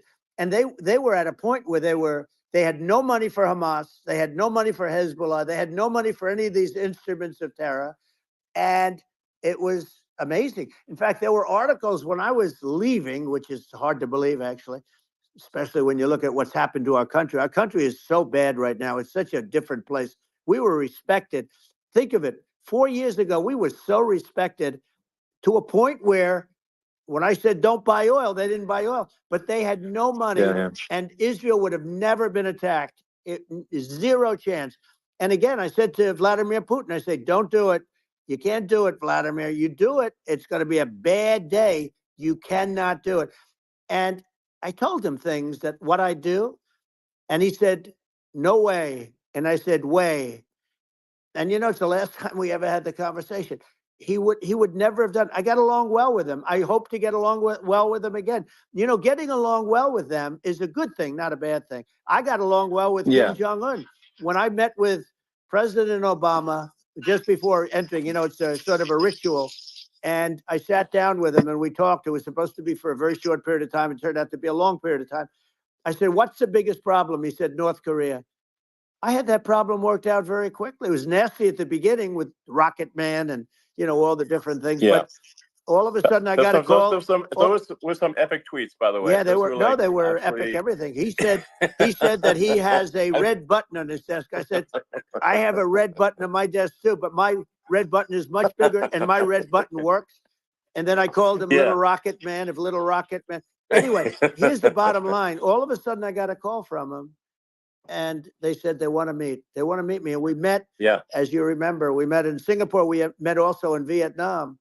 And I got along with them great. We were in no danger. But President Obama thought we were going to end up in a war, a nuclear war with him. And let me tell you, he's got a lot of nuclear stuff, too. Exactly. He's got plenty of nuclear. He can do plenty of damage. So yes, I mean, it's because, you know, I mean, people like Kim Jong-un, they respond to strength, not weakness. Well, he and I had a good relationship. Remember I met him and we walked onto his land. Nobody ever walked onto his land before. I walked onto. I wouldn't say. Let's bring up Secret Service again. I wouldn't say they were thrilled when I did that. I walked onto his land, and it was an amazing period.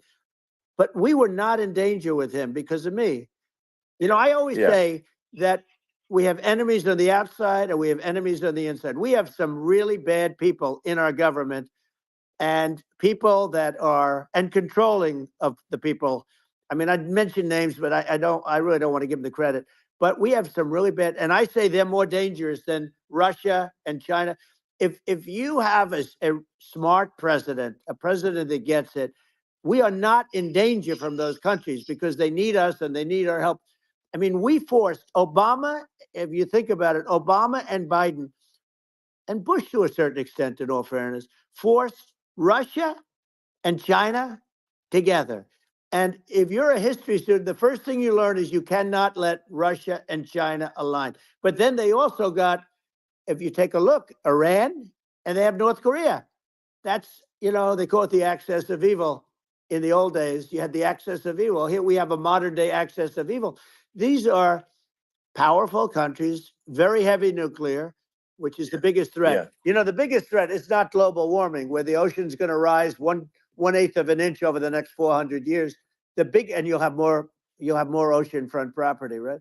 The biggest threat is not that. The biggest threat is nuclear warming, because we have 5 countries now that have significant nuclear power, and we have to not allow anything to happen with stupid people like Biden. Biden did something with Russia. There was no chance of him ever going in. And when I left, and then after I left, they started forming big armies on the border with Ukraine, right? And I looked at that, and I thought he was doing that because Putin's a good negotiator. I thought he was doing that to negotiate. But then Biden started saying such stupid things. For instance, he said that it can be a NATO country. Now, Russia, for as long as there's been NATO, has said we're never going to agree to that. And we go right up front and say that. And we did things and said things through this president with a low IQ, very low IQ. He had a low IQ 30 years ago, by the way, but now he might not even have a IQ at all. There's nothing on the board that goes this low. He said things that were so stupid that war had zero chance of happening if I were there. Zero chance. He was saying everything the opposite. Everything the opposite. And it's so sad because many more people have been killed in Ukraine than you read about. You don't read about how bloody it is and how disastrous. Hey, look, just in the 2 armies, you lost 500,000 people. And Ukraine's having a hard time. Ukraine, I don't know if you saw the article recently, and it's true. You don't hear the true story. But if you think about it, Russia's gone, Russia defeated Germany with us, and they defeated Napoleon. They've been around a long time. They're a big fighting force, and it's very unfair. And Ukraine now doesn't have enough men. They're now using young men and very old men to fight. And we're in a very bad position. And I'm not going to blame exclusively, but I can tell you, I could have stopped that. And a smart president could have stopped that. It wouldn't have happened. But we had a man that actually made it more prevalent. It was so bad. The words that he was using, the stupid threats coming from a stupid face that he was using.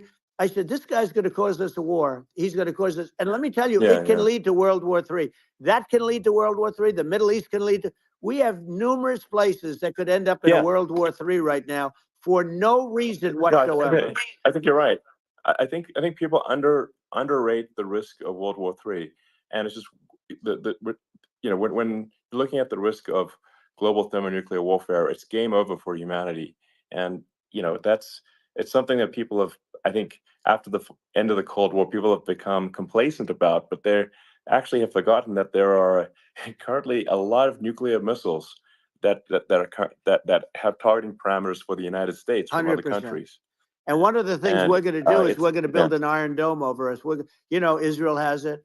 We're going to have the best Iron Dome in the world. We need it, and we're going to make it all in the United States. But we're going to have protection, because it just takes one maniac to start something. We're going to have protection, and we're going to have. Why shouldn't we have an Iron Dome? Israel has one. Some other places have one that nobody even knows about, frankly. But Israel has it. We're going to have an Iron Dome. But with all of that being said, to me that's so important, the most important. But with all of that being said, the election's coming up, and the people want to hear about the economy and the fact that they can't buy groceries because they don't have enough money to buy groceries. The inflation has killed them. Food prices are up 50, 60, even 100% in some cases. And this stupid administration allowed this to happen, and it's a shame. And that's the thing that people most care about, in my opinion. They care about the border a lot. And we discussed the border at great length. It's nice to have a forum like this where I can discuss something at length. And by the way, you think Biden could do this interview? Do you think that Kamala could do this interview? They would take a pass on you. No, they could not. So they don't need Elon. They don't need Elon screaming out questions. It's pretty sad when you think that somebody that does this for a living can't answer a question or is afraid to do an interview. And in her case, with a very friendly interview, she's got all friendly interviewers. It's pretty clear. Yes, But the absolutely. big thing now is the Well, economy, Elon. yeah, And as much as yeah, I mean, I view nuclear as the single most important thing, but a lot of people don't. A lot of people don't understand that. But it doesn't have to.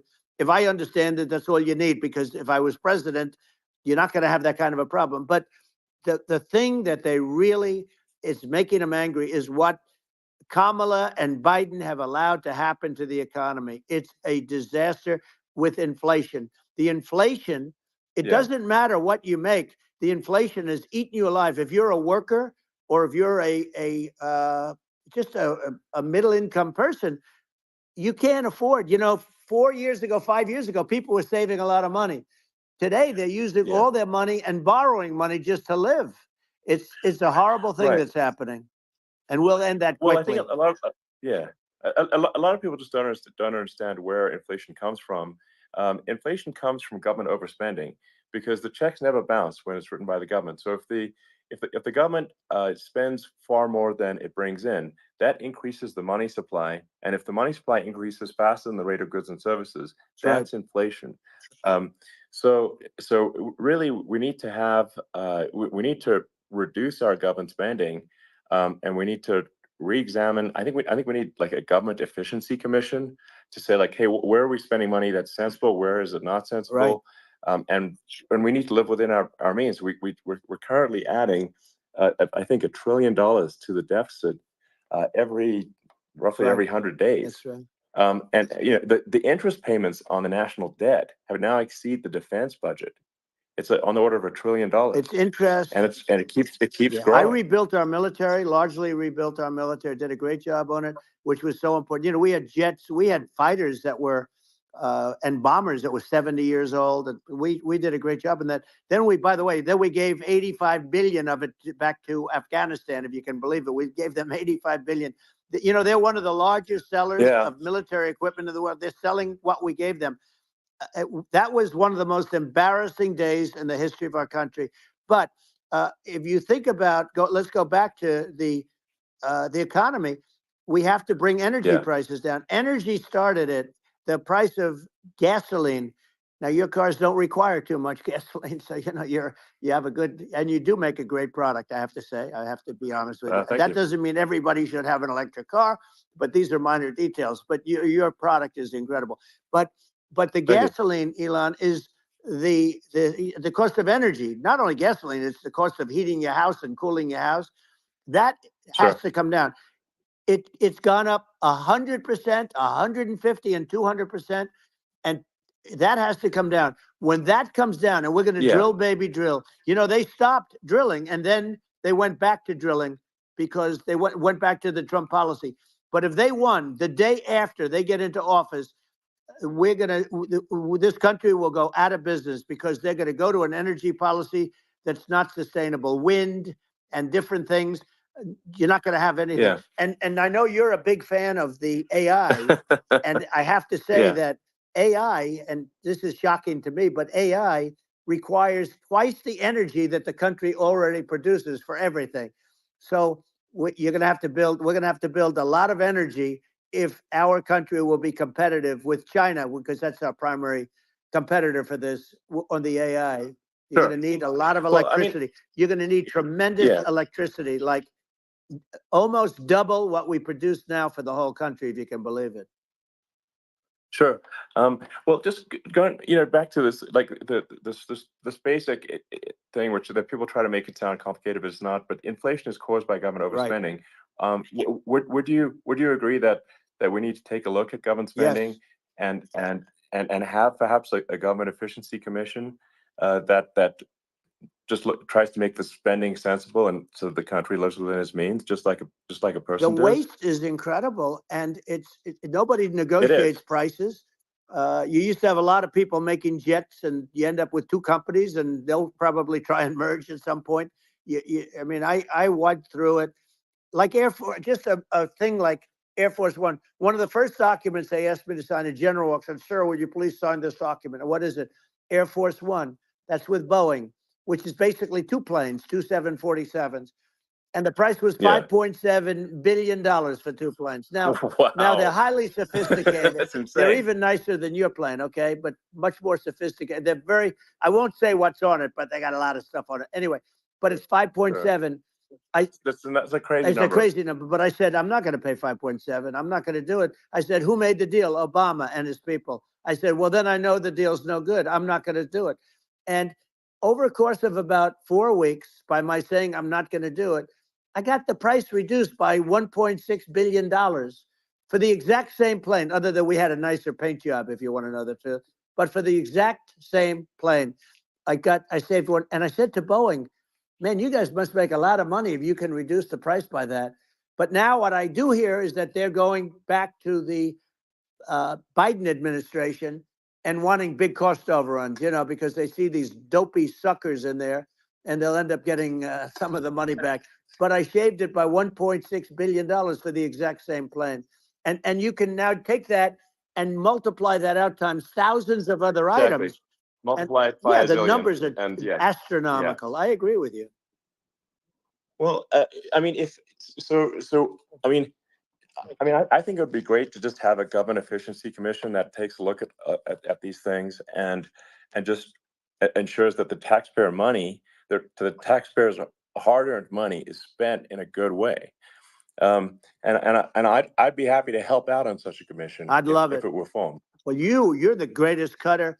I mean, I look at what you do. You walk in and you just say, you want to quit? They go on strike. I won't mention the name of the company, but they go on strike and you say, that's okay. You're all gone. You're all gone. So every one of you is gone, and you are the greatest. You would be very good. Oh, you would love it. But, if you look at Argentina. Well, I'd be happy to help by the out. way, congratulations. Yeah. I just looked at the number of people that are listening to you and I chat. We'll call it a chat. But congratulations. This is very good. I mean, it's great. And you're an interesting character. The new head of a place called Argentina, and he's a big, Malay's awesome. he's great. And he's a big MAGA fan, that he ran on MAGA. And he took it to an extreme too. He ran on MAGA, and I hear he's doing really a terrific job. It's called Make Argentina Great Again. It worked out perfectly. He came in, he bought a lot of hats, he brought everything, but he's doing a big job. He really cut. And I'm hearing they're starting to do pretty well. Inflation's getting down. They had like 2,000%. Exactly. They had inflation like not normal inflation. They had the real deal. But we're going to have that pretty soon. I think we have the worst inflation we've had in 100 years. They say it's 48 years. I don't believe it. I think we have the worst. They don't include a lot of the items that should be included. Yeah. Well, it's just from government overspending and not spending taxpayer money effectively, and having just so many departments you can't even name them all. And what Milei is doing is he's cutting government spending. He's simplifying things. He's putting in regulations that make sense, and Argentina overnight is experiencing a giant improvement in prosperity. But it's also a lesson for the United States, which is that Argentina used to be one of the most prosperous countries in the world. In the 30s, 40s, and because of bad government policy, it ruined the country. And if you take Venezuela, for example, Venezuela should be incredibly prosperous.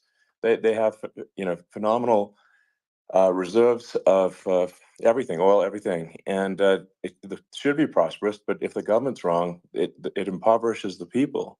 And so I think we should not be complacent in the United States in thinking that and taking our prosperity for granted, because if with bad government policy, we can run the country into the ground. And that's just something people should bear in mind. Don't take prosperity for granted. Well, think of education. So we're ranked at the bottom of every list of the top 40. We're ranked number 40, number 38. Norway, Switzerland, Sweden, different countries are ranked good. Actually, China's pretty close to the top. They're a top 6 or 7. But we're ranked at the bottom, almost at the bottom, 38, 39, 40. In other words, horrible. And yet we spend more per pupil than any other country in the world. So we spend more. And what I'm going to do, one of the first acts, and this is where I need an Elon Musk. I need somebody that has a lot of strength and courage and smarts.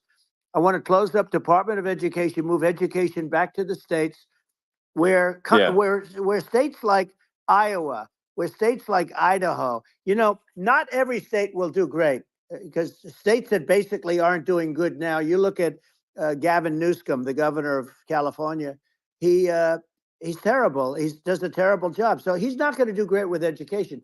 But of the 50, I would bet that 35 would do great, and 15 of them, or 20 of them, will be as good as Norway. Norway is considered great. You can name them. I mean, they're so good. Some of these countries are so good. But if you go into some of these really well-run states, we have states that don't know what debt is. We have states that have low taxes, no debt, everybody working. They're really well-run. Sure. And maybe they have certain advantages in terms of location, in terms of, the land or the sun and the water and the whole thing. There are a lot of advantages that some people have. But if you moved education back to the 50, you'll have some that won't do well, but they'll actually be forced to do better, because it'll be a pretty bad situation. But if you think about it, you'll have some of these states. I'll bet you'd have 30, 35 states. It'll be much better. And you know what it'll cost? Less than half what it is in Washington. And these people don't care about the students in these, faraway states. And it'd be unbelievable. Yeah. I think you're making a good point in that if the states have to if each state has to compete against other states, then people will naturally move to states where it's better. Well, like California, as we said, it's a badly run state. I could go through. I got so many friends that are in those states, even if they're Democrats. I hate to mention certain states, but Illinois is badly run with Pritzker. He's a real loser. But some of these places are just badly run. But it's almost going to force them to run better, and they won't do a good initially. But you're not going to do worse than you're doing right now. And I would say that the cost, you would cut your cost by 50 or 60%. And you'd have a little monitor. You want to make sure they're teaching English, as an example. Give us a little English, right? Sure. Right? Yeah. No, but I mean, too much. I mean, some of these governors are doing so badly. I mean, they got so many people moving out of their state. They should get U-Haul Salesman of the Year award because they're driving so much U-Haul. It's actually amazing. People moving out. Isn't it amazing to you as a businessman that they can even survive? Like Illinois. So many people are leaving, and you wonder, how do they survive? I mean, how do they survive? I saw where you left California and you moved to Texas. Texas does a great job. But, I mean, I just wonder, how do these states survive when big businesses, a big oil company just left California, as you know, and they moved to Texas. How do these big states survive when they lose so many businesses? And their taxes are already really high. The taxes are among the highest taxes. You almost wonder, how do they continue on? And in many cases, the governors don't do a good job, and they're crime-ridden places. You wonder, how do they continue to just go on? It's not a good situation. I mean, I think the only thing that's going to force some of these states to change is if they risk bankruptcy and they're not getting bailed out by the federal government. Right. Well, that's the only thing that's going to get them to change. You remember the area in California where they had that, where I guess somebody had sticky fingers and they stole a lot of money, and they went into a form of chapter, and it was very nasty for a period of time. But now it's probably the most popular place in all of California. So at some point, something like that may have to happen.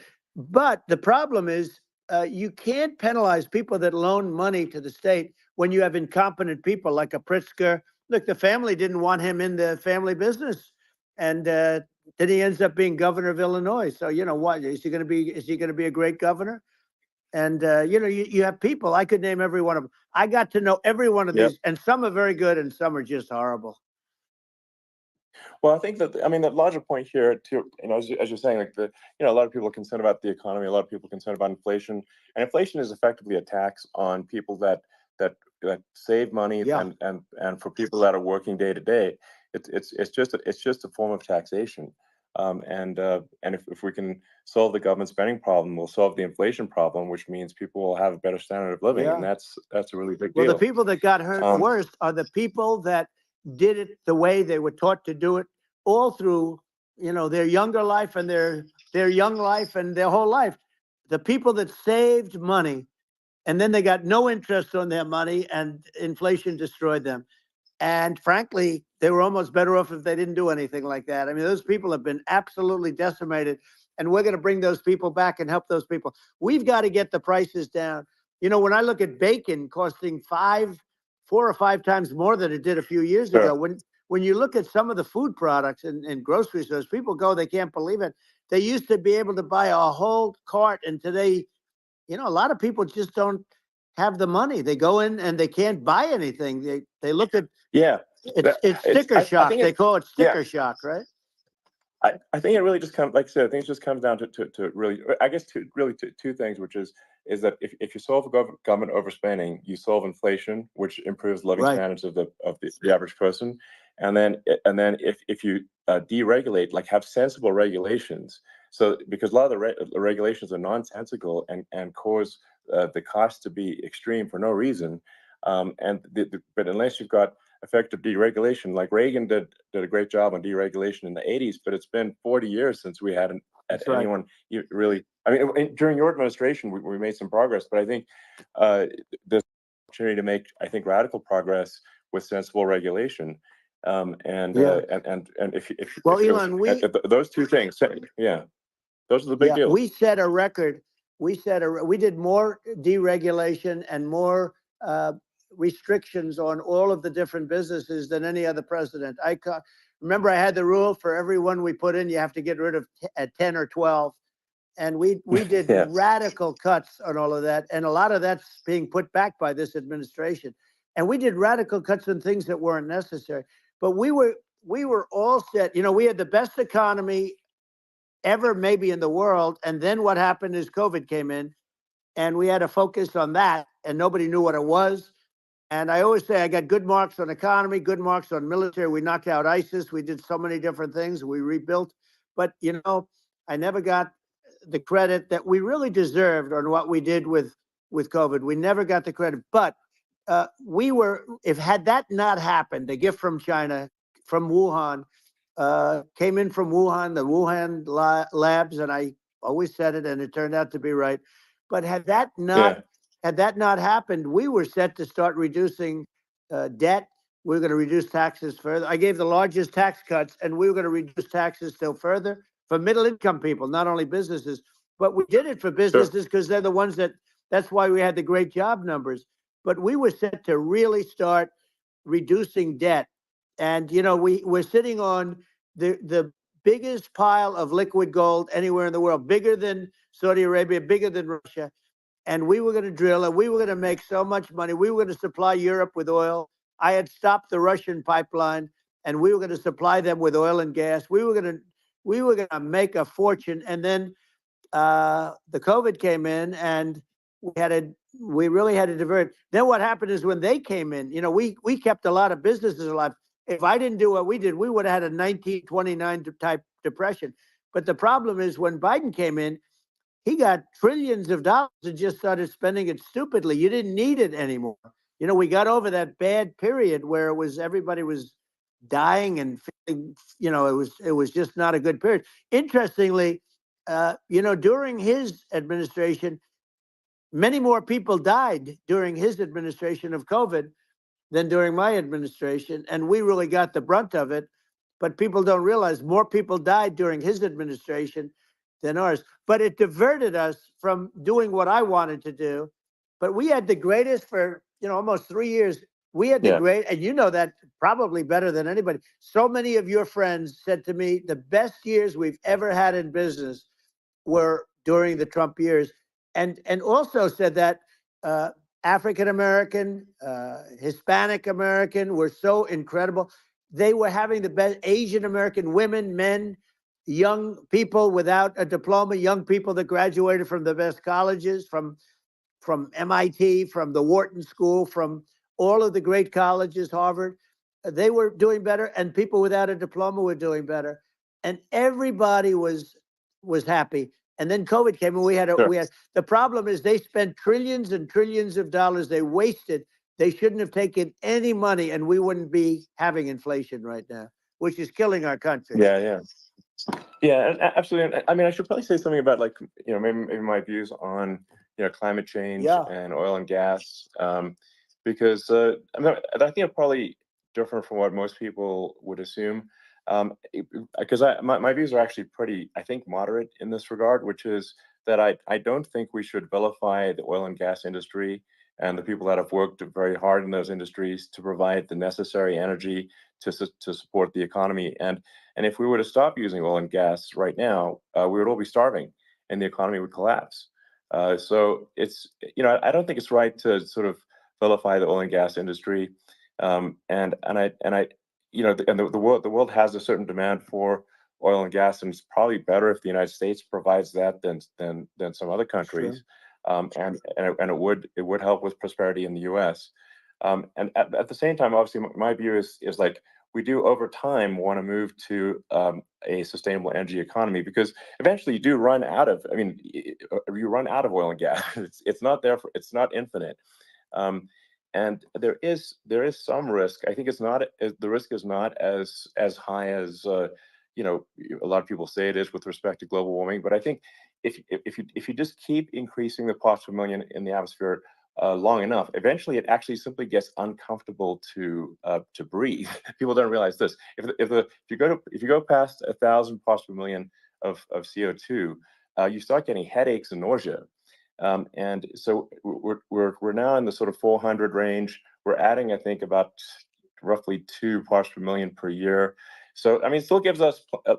So what it means is, like, we still have quite a bit of time, but so there's not, like, we don't need to rush, and we don't need to, like, stop farmers from farming, or prevent people from having steaks, or Right. basic stuff Right. like that. Like you can leave the farmers alone. I agree. in How my crazy opinion. is that? Where I mean, you have farmers that are not allowed to farm anymore and have to get rid of their cattle, and the whole world is yeah, a that's little silly. crazy. But it's largely taken its lead from us. I just say, though, I've heard in terms of the fossil fuel, because even to create your electric car and create the electricity needed for the electric car, fossil fuel is what really creates that at the generating plants. And, so you sort of can't get away from it at this moment. I mean, someday you might be able to, but I do hear we have anywhere from 100 to 500 years left. Much of it hasn't even been found yet. Yeah. But there are tremendous, like Anwar. I got Anwar in Alaska approved. Ronald Reagan couldn't do it. Nobody could do it. Everybody tried. Nobody could do it. I got it approved. The first thing that Biden did was unimprove it, to get rid of it. He ended it. His secretary went in and she ended it. And what a disgrace. That's Anwar. That's bigger, or they think it could be bigger than Saudi Arabia in Alaska. Could be bigger than Saudi Arabia. But they went in and they terminated it. And I'll get it going very quickly, because not only is it big for Alaska, I mean, you talk about economic development, that for the United States, I mean, that is, they say, bigger than Saudi Arabia or the same size, and pure, really good stuff. And, they end it. So I think we have, perhaps hundreds of years left. Nobody really knows. But during that time, something will come around that will be very good. Yeah. Well, I mean, and my estimate would be, a little more aggressive than that. But it's not the sort of, like, we're all going to die in 5 years stuff. That's obviously BS. But I mean, my view is, like, if you just look at sort of the parts per million that increments every year, you get sort of 2 or 3 parts per million every year of CO2. I mean, I think some of that, it's problematic if it accelerates, if you start going from 2 or 3 to, say, 5. And then there may be some situations where you get just a step change increase in the CO2. And I think we don't want to get too close to 1,000 ppm, because, like, that's actually makes it uncomfortable to breathe. Like, just existing in 1,000 ppm CO2 is uncomfortable. That's like that's considered like an industrial hazard. Right. Just so it's that's actually, you start getting headaches and stuff. So it's even without global warming, it's not comfortable to live. So you don't want to get too close to that. But I mean, I think I think we want to just move over, and if I don't know, 50 to 100 years from now, we're I don't know, mostly sustainable. I think that'll probably be okay. So it's not like the house is on fire immediately, but I think it is something we need to move towards. And on on balance, it's probably better to move there faster than slower. But like I said, without vilifying the oil and gas industry, and without causing hardship in the short term, I think this can be done. Without people can still have a stake, and they can still drive gasoline cars, and it's okay. It's not. I don't think we should vilify people for it, but I think we should just generally lean in the direction of sustainability. And I actually think solar is going to be a majority of Earth's energy generation in the future, and it's certainly trending that way. And so you get the solar power, combine that with batteries, so because obviously the sun doesn't shine at night, and then you use that to charge the electric cars, and you have a long-term sustainable solution. And that's what Tesla is trying to move things towards, and I think we've made a lot of progress in that regard.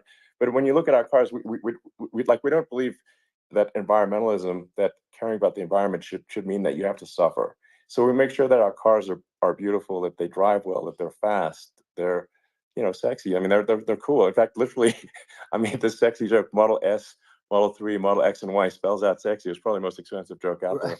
But I don't know, I like cheesy humor, So, but I'm a big fan of, like, let's have an inspiring future, and let's work towards a better future, and we can do so without demonizing Right. people. I'm okay. It's very interesting. You use the word global warming, and today they use the word climate change because you have some places that go up, and so they were getting themselves in a little trouble with the word global warming, because not every place is warming. Some places are going the opposite direction. But I'm sort of waiting for you to come up with solar panels on the roofs of your cars and on the trunks of the cars, and it just seems like something that at some point you will come up with. I'm sure you'll be the first. But it would seem that a solar panel on the roofs, on flat surfaces, on certain surfaces might be good. Yeah. At least in certain areas of the country where you have the world, Sure. where you have the sun. But I would think, and I have no idea because that's not my world, but I would think that this would be something that would be interesting. But the one thing that I don't understand is that people talk about global warming or they talk about climate change, but they never talk about nuclear warming. And to me, Sure. that's an immediate problem, because you have, as I said, 5 countries where you have major nuclear, and probably some others are getting there, and that's very dangerous. That's where you need a strong American president, because you don't want to have this proliferation. But you have 5 countries and getting more. China is much less than us right now, but they're going to catch us sooner than people think. They're way lower. Russia and us are number 1, and I mean, we're sort of tied. And China is far behind, but they're developing at a level that you're not surprised to hear, very fast. They'll end up catching up, maybe even surpassing. But to me, the biggest problem is not climate change. It's not, and everything's a problem, but it's degrees. To me, the big problem is the nuclear power. The power of nuclear is so great. And when I talk about I'll prevent World War III, I will. But the truth is that you have to, because this is no longer army tanks going back and forth and shooting at each other. This is a level of destruction and power that nobody's ever seen before.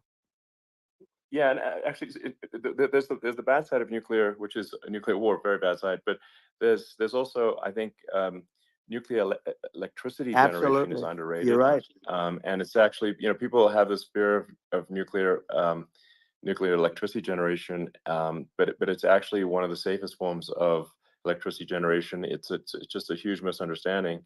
And if you look at the injuries and deaths, caused by, say, I mean, I'm not going to try to pick on coal mining, but just any kind of mining operation, And there's a certain number of injuries and deaths per year. And you compare that to nuclear. Nuclear is actually way better. So it's underrated as an electricity source, and I think it's something that's worth reconsidering. But there's so much regulation that people can't get it done. So that maybe they'll have to change the name. The name is just, it's a rough name. There are some areas like it's rough like name. when you see what happened in good bad branding. Right, The we'll have to rough. rebrand it. We'll have to give it a good name. We'll name it after you or something. No, it has a branding problem. When you see what happened, it does have a branding problem. When you see what happened in Japan, where they say you won't be able to go on the land for about 3,000 years. Did you ever see that?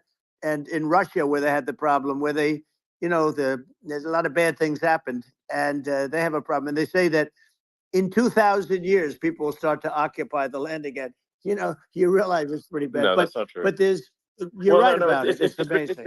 It's actually not that bad. So like after Fukushima happened in Japan, like people were asking me in California, are we worried about like a nuclear cloud coming from Japan? I'm like, no, that's crazy. It's not even dangerous in Fukushima. I actually flew there and ate locally grown vegetables on TV to prove it. And I donated a solar water treatment, a solar powered system for a water treatment plant. And but you haven't been feeling so well lately, and I'm worried about it. No, but I mean, I'm only kidding. It's fine, It's like Hiroshima and Nagasaki were bombed, but now they're like full cities again. So right. it's really not something that That's right. So it's not as scary as people think, basically. Yeah. But let's see. I mean, are there some other topics we should touch on? Like lawfare. I think we need to be concerned about what they've done to this country. Obviously. Yeah. Well, we just won the big case in Florida. This was a Biden administration did something that's never been done in this country, and that's go after their political opponent, me, with this nonsense and just nonsense. And the big case in Florida we won, but they always pick a judge and a jury, and they use local DAs, they use the local attorney generals, like Fani, Fani, spelled Fani, Fani. And it's all a big hoax, and it's all run from there. Like in Manhattan, one of the top people from the Justice Department went in, ran Manhattan, ran the state. The Letitia James deal was run by a person from the Department of Justice, Biden. They've never done this before, and they set up a very bad precedent. It's called lawfare, warfare. It's a terrible thing, and never happened in our country. It does happen in banana republics and third world countries, but it's never happened. And the incredible thing is it actually drove my numbers up because people see, fortunately I have a platform like you, or, in all fairness, like a conversation like this, where I can talk about it and people understand. I mean, you fight for election integrity and you end up getting indicted because you're fighting for election integrity. And when the day comes that you can't fight for election integrity, you don't have a country anymore. So what happens is they went after their political opponent, me. Now Biden's, close to vegetable stage, in my opinion. Okay, I looked at him today on the beach, and I said, why would anybody allow him? The guy could barely walk. Why would anybody allow him? Does he have a political advisor that thinks this looks good? He thinks this looks good because it looks so bad, and it's ridiculous. I mean, and he's been doing that for a long time. He can't lift the chair. The chair weighs about 3 ounces. It's meant for children and old people to lift, and he can't lift it. The whole thing is crazy. Well, he's clearly. He's clearly like, we just don't have a president. You don't have a president, and she's going to be worse than him because she is a San Francisco liberal who destroyed San Francisco, and then as Attorney General, she destroyed California. You talk about location, and we're talking about the sun and the water and all. There's nothing better than California. She has destroyed that. She was the original DA. She was the original in San Francisco. She was the original Attorney General in California. What she has done to California is, well, you know better than I do. You just left California for a lot of those reasons. And what she's done with crime, with cashless bail, where you kill somebody. I mean, we have states there, you kill somebody and they let you out right away. I mean, you don't have to even put up, and then they never find the people unless they kill again, and then they let them out again. Our Yeah. country is becoming a very dangerous place. And she is a radical left San Francisco liberal. And now she's trying to protect. Now she's looking like she wants to be more Trump than Trump, if that's possible. I don't think it's possible, but she wants to be more Trump than Well, Trump. yeah. I want a wall. I think that's, You know, she yeah, wants to release all the yeah, prisoners that are in detention, and some of these guys are really bad. right. That just came Yeah, I out just saw today. that. She Yeah. doesn't want to build the wall, even though the walls work. Walls and wheels. You know, in your business, everything you do is obsolete, almost, well, not the tunnels, but everything is obsolete. Even your rocket ships, they're like a month later, they're obsolete. You find a better way to. The only thing that's not obsolete is a wall and a wheel. And the wall, you know, I built hundreds of miles of wall, and that's why we had such good numbers. I was going to add 200 Yeah. miles. We bought it. We could have flipped it up in 3 weeks, and they sold it for 5 cents on the dollar. That meant, I said, wow, that means that they actually do want to have open borders. She wants to have open borders, and now she's going like she's tough on the border. It's such a lie. Yeah, this is simply not Yeah, true. This is simply no, not and true. everybody Yeah, knows it's simply not not true. true. It's a disgrace that she Yeah. can say it.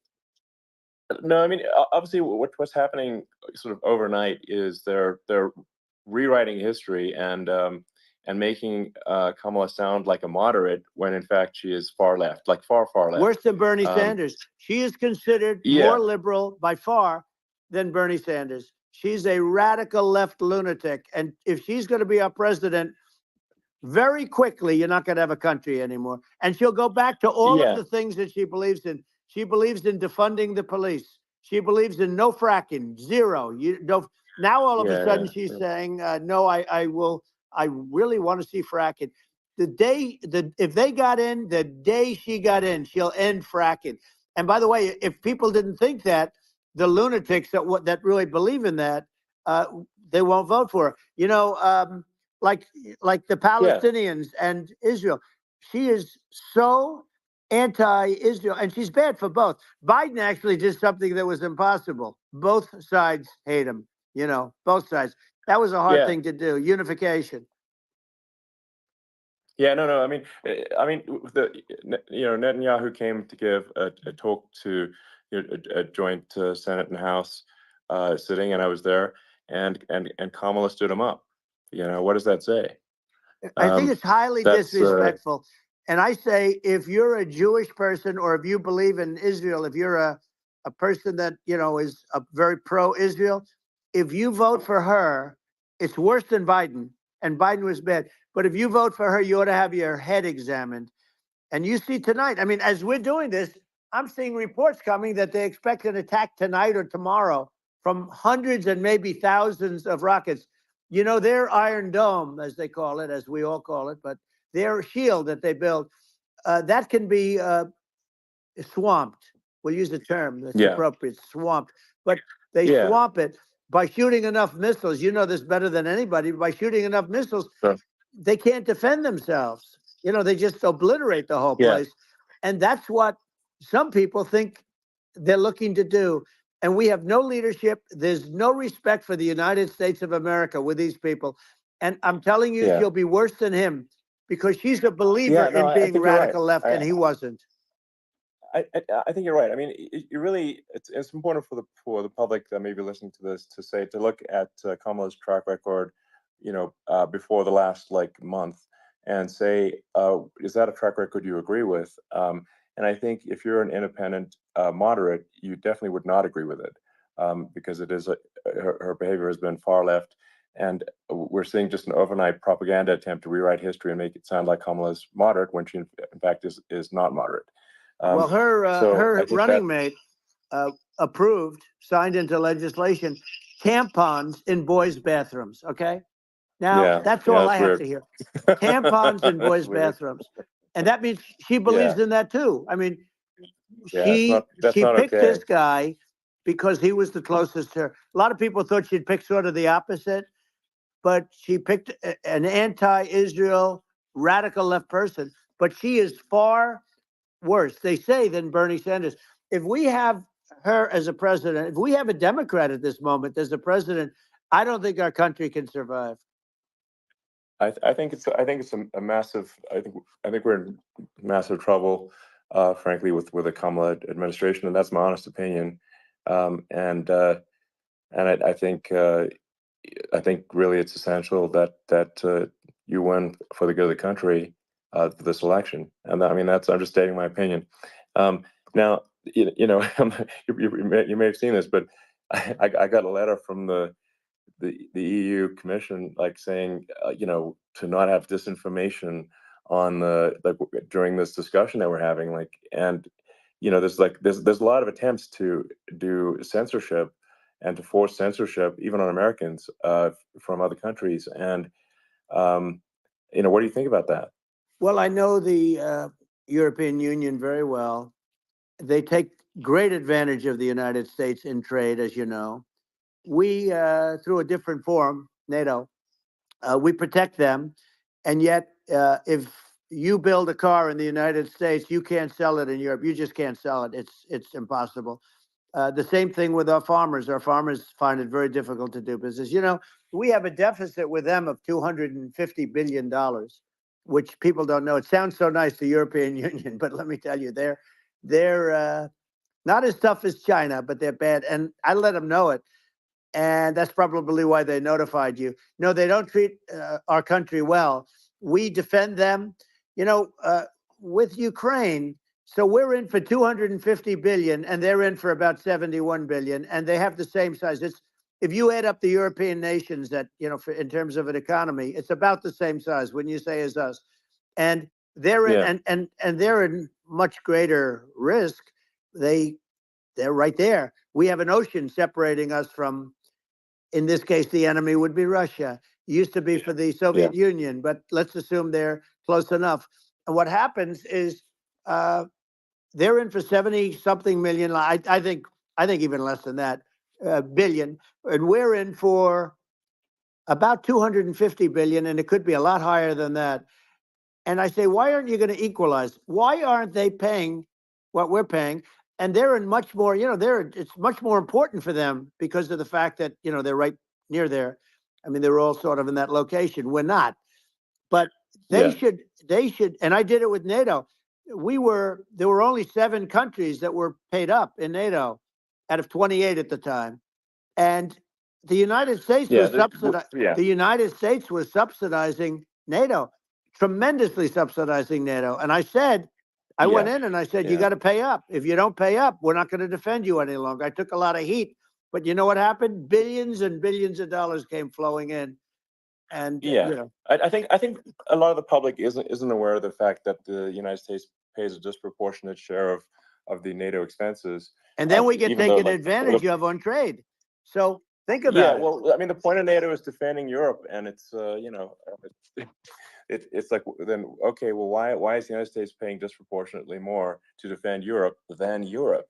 That doesn't make sense. That's unfair, and that is an appropriate thing to address. Well, when you talk about cost cutting and savings and everything else, I mean, honestly, look, there's nobody that feels worse about the Ukraine situation than I do, because I know it would have never happened. I know Zelensky.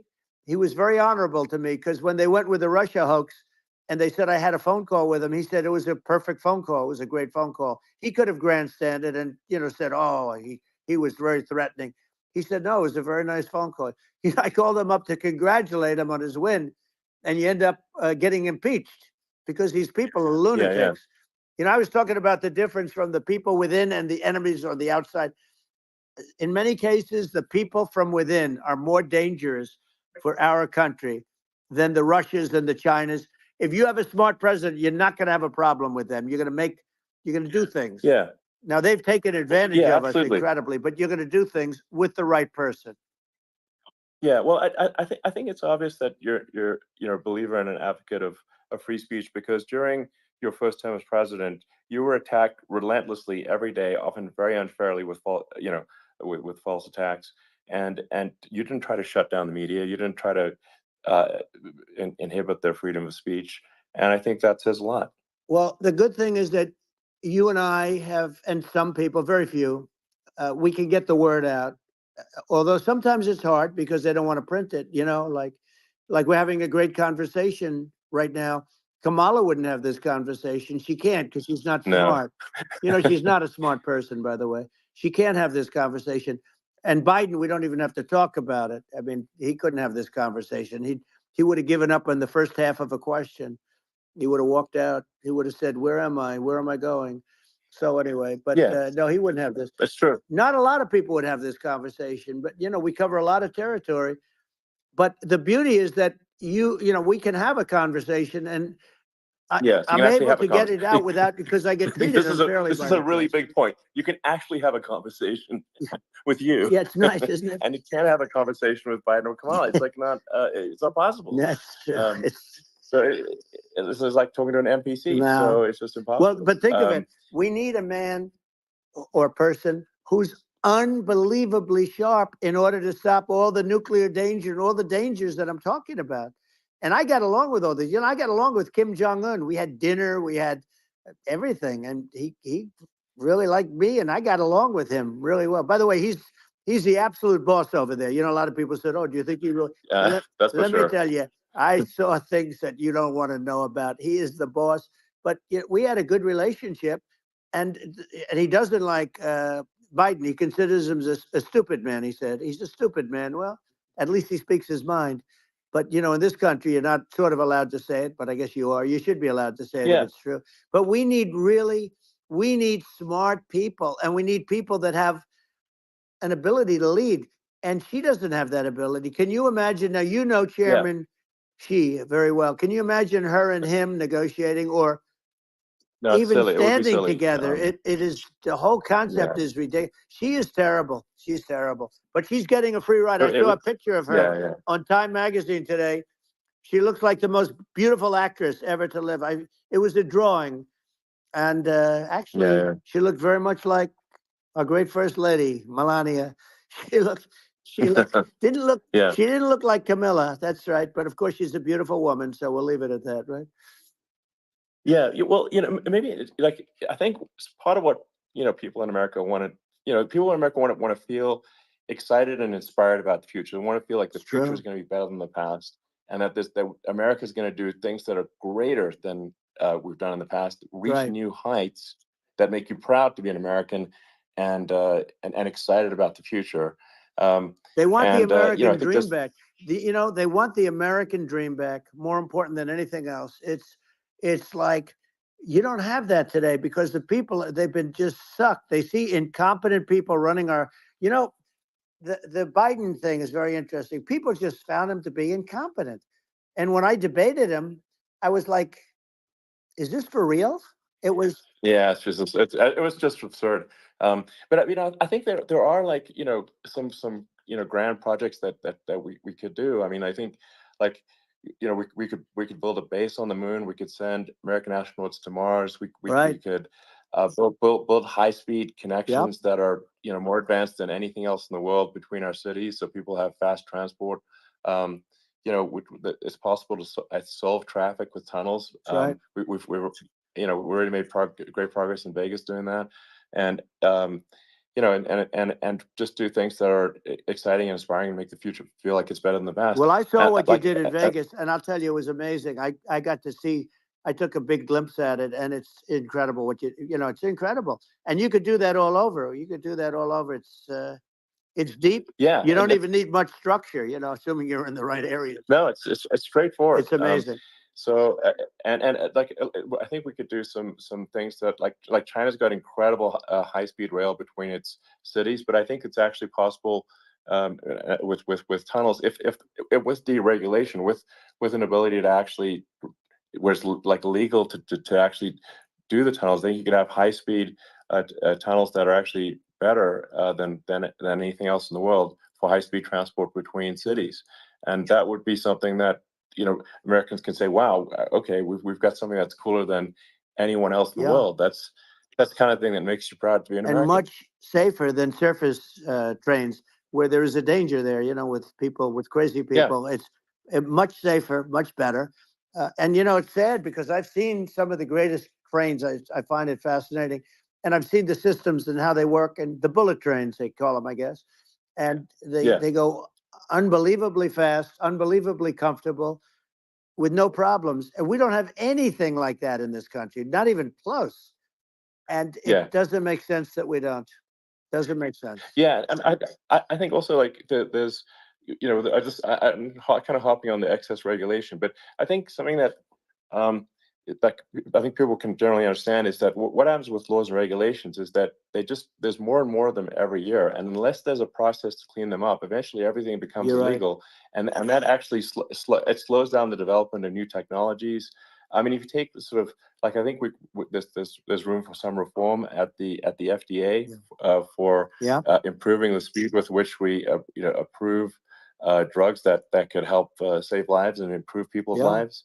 And I worked very hard and, on that. you know, We got that yeah. down to the lowest number ever, and we got therapeutics approved in the FDA that people can't even believe the speed. But I took them on. I don't think they like me too much, but I got things approved in the FDA at numbers that they wouldn't believe. And it's a very bureaucratic group. Actually, it's a fine group of people in many cases. I got to know a lot of them, but I was pushing them really hard for Regenerons, for so many different things that were really pretty amazing. But the FDA takes too long.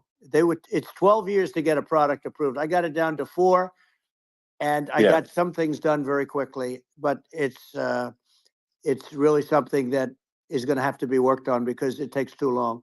Just takes too long. Yeah, it just takes too long, and it's you end up in the same with the approval, but it's just it takes years instead of something that I think could potentially take months, and that improves people's lives. I think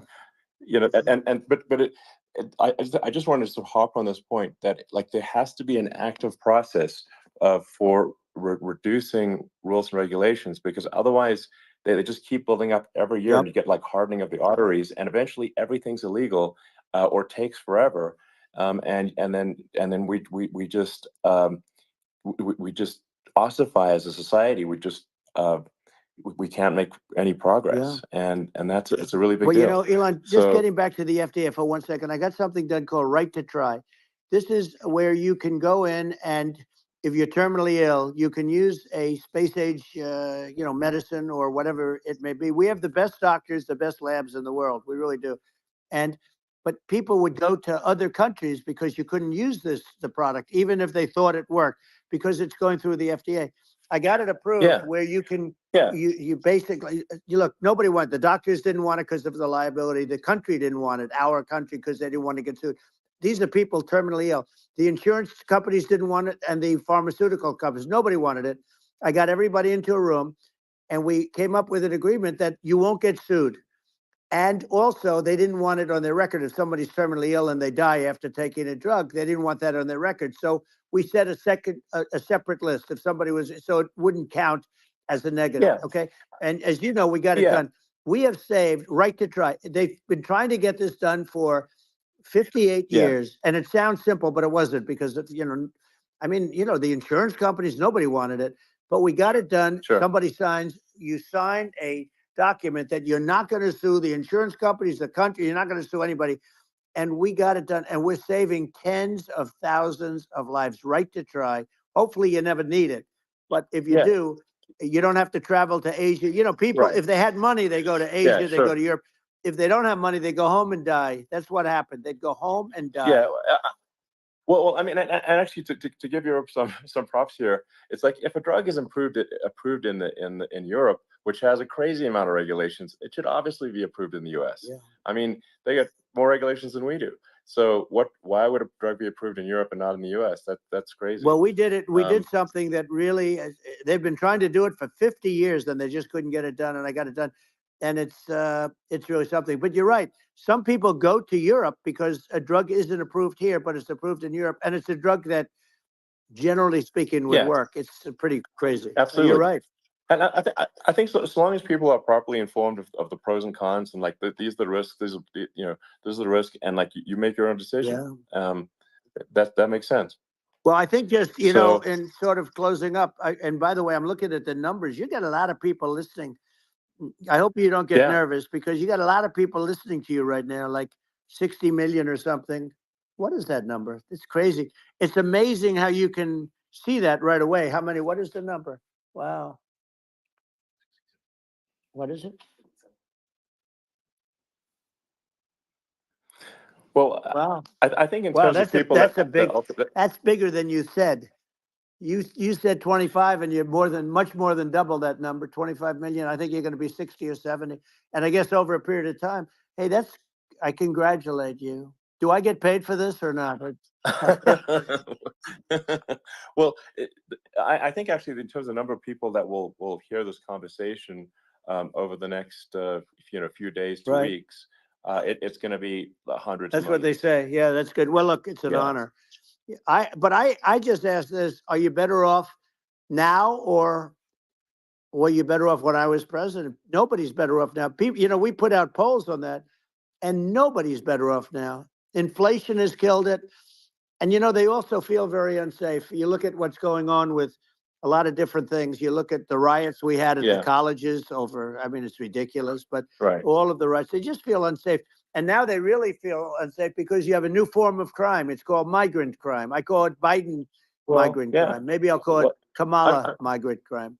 But I mean, with all these things, I always try to get to the ground truth by just asking people. And my mom lives in New York, and I was like, Mom, do have any of your friends, been attacked or assaulted? And she said, yeah, 3 of her friends in 3 separate incidents were assaulted just in recent months, just walking around the streets of New York. And I said, well, what happened to the people that assaulted them? Oh, nothing. They got away. Like, and they just know they always get away. Nothing's going to, and they don't even bother reporting it because they know that they're not going to, people are not going to get prosecuted. They just let, violent criminals out in New York. The only one that gets prosecuted is Donald Trump. They prosecute Trump. Yeah, I mean, it's just obviously messed up. Oh, it's terrible. If violent criminals are being getting off scot-free, and meanwhile the New York spending massive resources prosecuting you, and it's like, what's this? And I think the sort of sensible public looks at this and says, what the heck's going on here? This is obviously abuse of the legal system. The legal system is supposed to be protecting the public from violent criminals, and it should be obviously allowing the public to make their own decision about who should be president, as opposed to some legal case. Once they start this precedent, because this can go on with the next one. I mean, this is a very bad precedent what they're doing in terms of going after their political opponent, and that's all it is. It's going after their political opponent, and then you get a judge who's a strong Democrat, and I'm being nice when I say that. In many cases, crooked as hell. But you get a judge, and you go into an area where a Republican gets 3 or 4% of the vote, and you'll have a jury pool with people that hate Republicans or hate. It could also be the other way, though, because it could start the other way in areas where they hate Democrats, and you get into a Pandora's box. It's a very dangerous thing for this country, and a very dangerous thing even for the state. New York City is losing. New York City and state lose a lot of business over what they did to me, because these people say, we don't want that to happen to us. That's no justice system. You have an unfair system of justice, and it's costing New York State a tremendous amount of money. People are leaving and companies are leaving, and they won't come back. So, all of that stuff is important. But the economy now is the big thing, and we can turn that economy up so fast, and people are going to be back again. We're going to get rid of inflation. I think there's a lot of opportunity. Right. Absolutely. So. And I just want to congratulate you. You've done an amazing job. You have definitely got a fertile mind. We can talk. You and I can talk about rockets. It's kind of you to say. Thank you. Tunnels. We can talk about tunnels and rockets and electric cars. So many things. And now you're into the AI, and that's going to be another beauty, I'll say. So it's an amazing thing you've done, Elon. It's an amazing thing, and I congratulate you. I mean, thank you. And I just say here, here's to an exciting, inspiring future that people can look forward to and be optimistic and excited about what happens next. And that's the kind of future that I think you will bring as president. And that's why I endorse you. Well, I appreciate that. That endorsement meant a lot to me. Not all endorsements mean that much, to be honest. Your endorsement meant a lot. And, we have a phrase, make America great again. It's pretty simple, but it really says that we want to make America great again. And we can do it. We can do it now. But if we were going to suffer another 4 years like we've suffered for the last 4 years, I'm not sure the country can ever come back. That's how bad it is. It's so bad. We have to I do a think lot I of think that's a things. very real Yeah, risk. it's a big That's a risk. very real risk. Yeah. And it's, I'd just like to note to people listening, like I've not been very political before, and if you look at my record, I've actually been. I'm not like some they try to paint me as like a far right guy, which is absurd because I'm like making electric vehicles and solar and batteries, helping with the environment, and I actually I supported Obama. I stood in line for 6 hours to shake Obama's hand when he was running for president, and so it's not like I'm like some sort of dyed in the wool long-term Republican. I call myself historically a moderate Democrat, but now I feel like we're really at a critical juncture for the country, and I think a lot of people thought the Biden administration would be a moderate administration, but it's not, and obviously we're just going to see an even further left uh, administration with Kamala. That's my honest opinion. I mean, her dad is literally. I mean, she was brought up as an actual. Her dad is a Marxist economist. You can Google it. I mean, it's not a. We're not making this up. That's how she was brought up. So, and we want to have a future that is prosperous. And I think we're just at this critical juncture, and I think this is a case of the America is kind of at a fork in the road, and True. and I think it will take if the path to, like you are the path to prosperity, and I think Kamala is the opposite. Then that's my honest opinion. I'm gonna get attacked like crazy, and I've also experienced quite a bit of lawfare myself, but I'm just trying to tell people my honest opinion, and I haven't been really active in politics before, and I'm just trying to point out that my track record historically has been moderate, if not moderate, slightly left, and so this is to people out there who are in the moderate camp to say I think you should support Donald Trump for president. And I think it's actually a very important junction in the road, and we're in deep trouble if it goes the other way. Well, I want to thank you, and I actually always did think of you as somewhat left. I must say that. So it's Yeah. even more of an Well, honor to have your endorsement. I know how strong you feel about it. But when you think of her, San Francisco, 15 years ago, I had a great friend, Bob Tish. He said it's the greatest city in America, and now it's not. It's almost not livable there. And California likewise. And she was involved in the destruction of San Francisco and the destruction of California. And she will be involved in the destruction of our country if people are so unwise as to elect her. And I hope that doesn't happen. And I hope the elections are going to be run honestly. And we're going to turn this country around. We're going to do things and we can do it fairly quickly. And we have to get rid of the criminals that have been, given to us by other countries as they laugh. They laugh at us. They think we're stupid to accept these people. These are radical, stone cold killers in many cases and terrorists. And they're in our country by the hundreds of thousands. Yeah. And we have to take them out.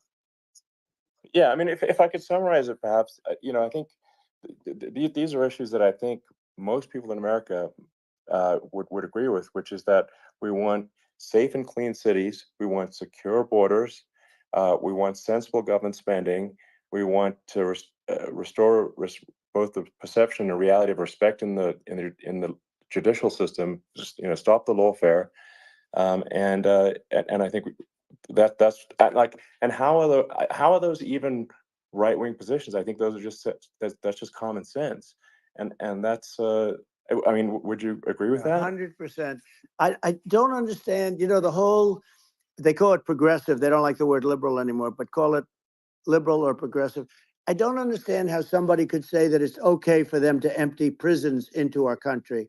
And again, I told you their crime rates all over the world are going way down, which makes sense. In fact, the next time what we'll do is if something happens with this election, which would be a horror show, we'll meet the next time in Venezuela because it'll be a far safer place to meet than our country. Okay. So you and I will go and we'll have a meeting and dinner in Venezuela because that's what's happening. Their crime rates coming down and our crime rates going through the roof. And it's so simple. And you haven't seen anything yet because these people have come into our country and they're just getting acclimated. And they don't know about being politically correct law enforcement or lack of law enforcement. And our police, I have to just end with this. We have great police. We have great law enforcement, but they're not allowed to do their job. They have to be able to do their job without being destroyed. Well, absolutely, and it's obviously demoralizing if you're a police officer risking your life to arrest violent criminals who could kill you and do kill you sometimes, and then you arrest the violent criminal, and then the DA doesn't prosecute, and they just let the guy out. Yeah. Well, then, like, why should a police officer risk their life to arrest a violent felon? Well, even worse, if Elon, nothing's going to happen. even worse, they prosecute the police officer. They go after it and they prosecute the police officer, and they take away his pension. They take away his job. He loses his family. He loses his house. Well, I thought it was very telling, like incredibly telling, that when there was that case where sort of a gang of thugs beat up police officers. I think it was in Times Square in New York, and then nothing happened to those guys. They were let out, zero bail, and I think a bunch of them were given free tickets to California. Well, what is I mean, that is a gross indignity against the United States, and that's how, I mean, this is insane. Like, have we lost all pride? How can such a thing be allowed to occur? I've never seen anything. We see where they get shot. It's a very dangerous profession, but it's something they're very proud of, and they want to be able to do their job. But I've seen them get shot. I've seen a lot of things, but I've never seen where these guys are standing in the middle of a big street, everybody watching them, and they're literally boxing, like punching, stand-up fighting a police officer. There were two of them, and you had about six of these guys, and they're punching the hell out of them. And in their own country, they would be dead if they did that. They'd be shot. They would be shot instantly. And, they come from these countries, and it's taking them a while to realize that we don't do that in this country. But in their own country, if they stood on a street and had a fight with a police officer, they would be shot. There's no political correctness. And it's such a sad, it's such a sad thing to see. And that's the reason you have crime, by the way, because we don't do anything about it. Yeah, we just cannot have a situation where our police officers are beaten up on camera by a gang of illegal immigrants, and then nothing happens to the guys that beat up the cops. I mean, and they're let out. This is unacceptable. Well, we're going to change it, and we're going to get them out of the country. When I first got involved, they said you couldn't get them back to these countries. You couldn't take them back. In the case of Guatemala, Honduras, El Salvador, some others, you couldn't get them back. And I said, really? Oh, you can't get them back? Because under Obama, he couldn't get them back. They'd fly them in, and they'd put planes on the runways in these countries so you couldn't land a plane. They'd bring them back. And the generals told me, sir, we can't bring them back. The countries won't accept MS-13 gang members. They won't accept them. And I said, really, how much do we pay these various countries in terms of economic aid, which is also somewhat ridiculous? And the answer was $750 million. I said, good. Tell them they're in default. They're delinquent. We're not paying them anymore because they won't accept it. And you know what happened? They all called me, every one of them. They said, we would be honored to take them back, sir. We would be honored. It was so easy. But it's one of those things. And we got them back. We took in so many, the MS-13 is probably the worst gangs in the world. They're the most vicious, violent.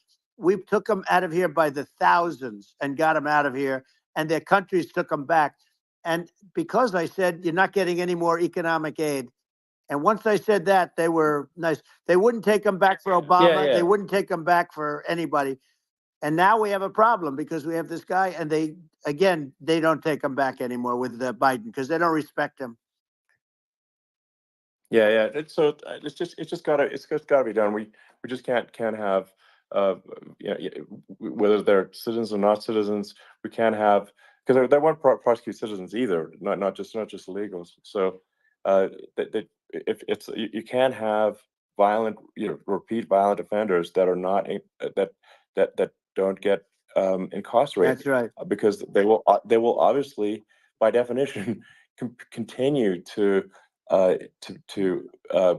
hurt people. And I think where part of this comes from is that there's I do sort of consider myself liberal in some ways. I mean, it's just that you want to have empathy for Right. people. Obviously, you want to have empathy for people. I totally agree with that. You want to have empathy, but you also have to have empathy for the victims of the criminals. And if you just have empathy for the criminals, it's actually shallow empathy. It's not real.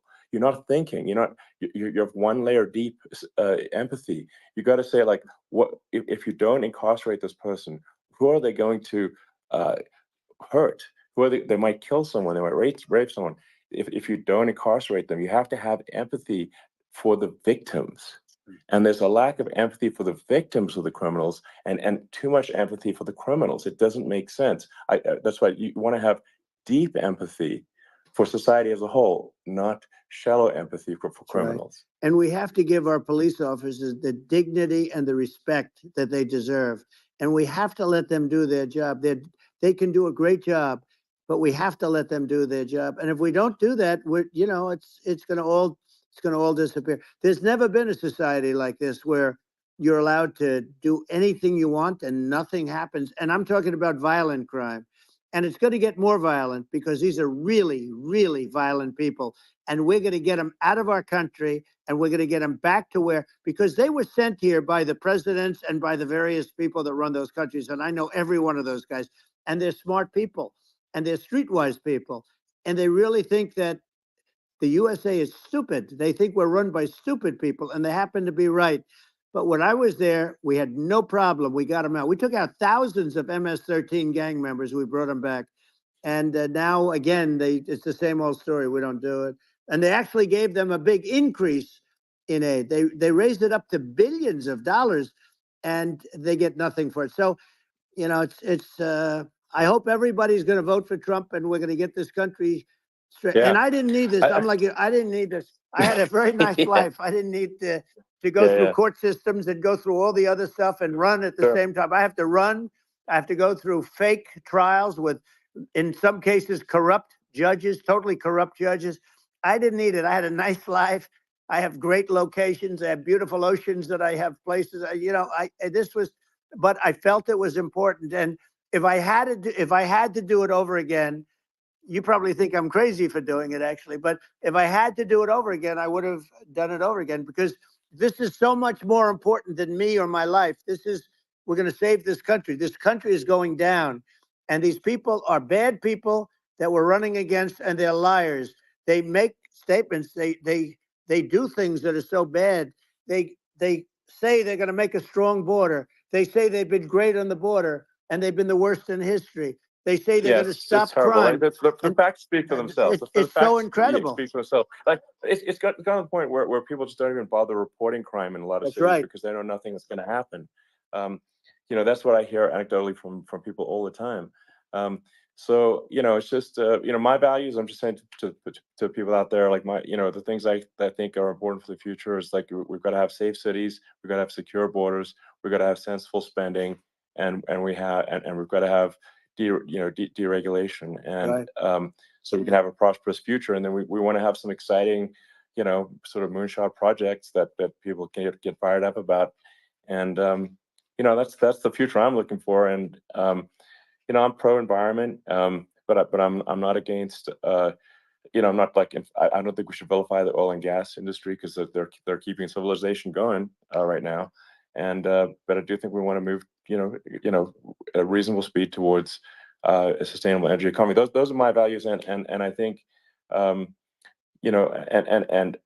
so, I mean, that's why I'm supporting you for president. Well, I appreciate it. We're going to give incentive to companies to come into our country, not to leave our country. We're going to be giving tremendous incentives. We want companies to build here, not to build in other locations. And we want to create jobs. And again, it's about the American dream. You don't hear about the American dream anymore, Elon. You don't hear. You're the American dream in the truest sense, but you don't hear about the American dream anymore. And you're going to hear about it. People, they need that incentive to go out and do it. And they're going to love their lives. I mean, they're going to look forward to getting up in the morning and going to a job that they love, not a job that they can't stand, or not any job at all where they have no money, where they literally have no money. And then they end up with violence and lots of other problems. No, we're going to do Yeah. we're going to do some great things. And I learned a lot in the first. We had a great economy and all of that. We rebuilt the military. We did so much, but I also learned the best people. I learned the good people, the smart people, the dumb people, the people that can do things. The people, you learn. When I first came in, I tell people I was in Washington, D.C. only 17 times, according to the fake news media. I was in 17 times. I never stayed over.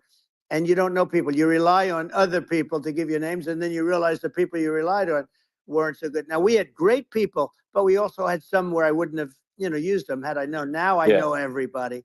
And I think we're going to really turn things around fast. We have no choice. Otherwise, we're not going to have a country. And I really appreciate this. Has been, to me, it's been a lot of fun being with you. You're an amazing guy. You've done an incredible job and a great inspiration to people, a great inspiration. And I hope you keep going and just continue to do well. And we're going to have a big election coming up. And I think November 5th will be the most important day in the history of our country. I think that election will be the most important election. And I think it'll end up being maybe the most important day in the history of our country, because if we don't win, I just feel so sorry for everybody. No, I think we're at a fork in the road of destiny of civilization, and I think we need to take the right path, and I think you're the right path. So I think that's what it comes down to. Thank you very much, Elon. It's a great honor, and we'll do it again sometime. And it's been really fun, and I hope you got a lot of viewers. I hear you got a lot, but I hope you got a lot. I know you got a lot of them. So I appreciate it. I'll see you soon. All right, sounds good. Thank you. Thank you, Elon. Thank you very much. Bye.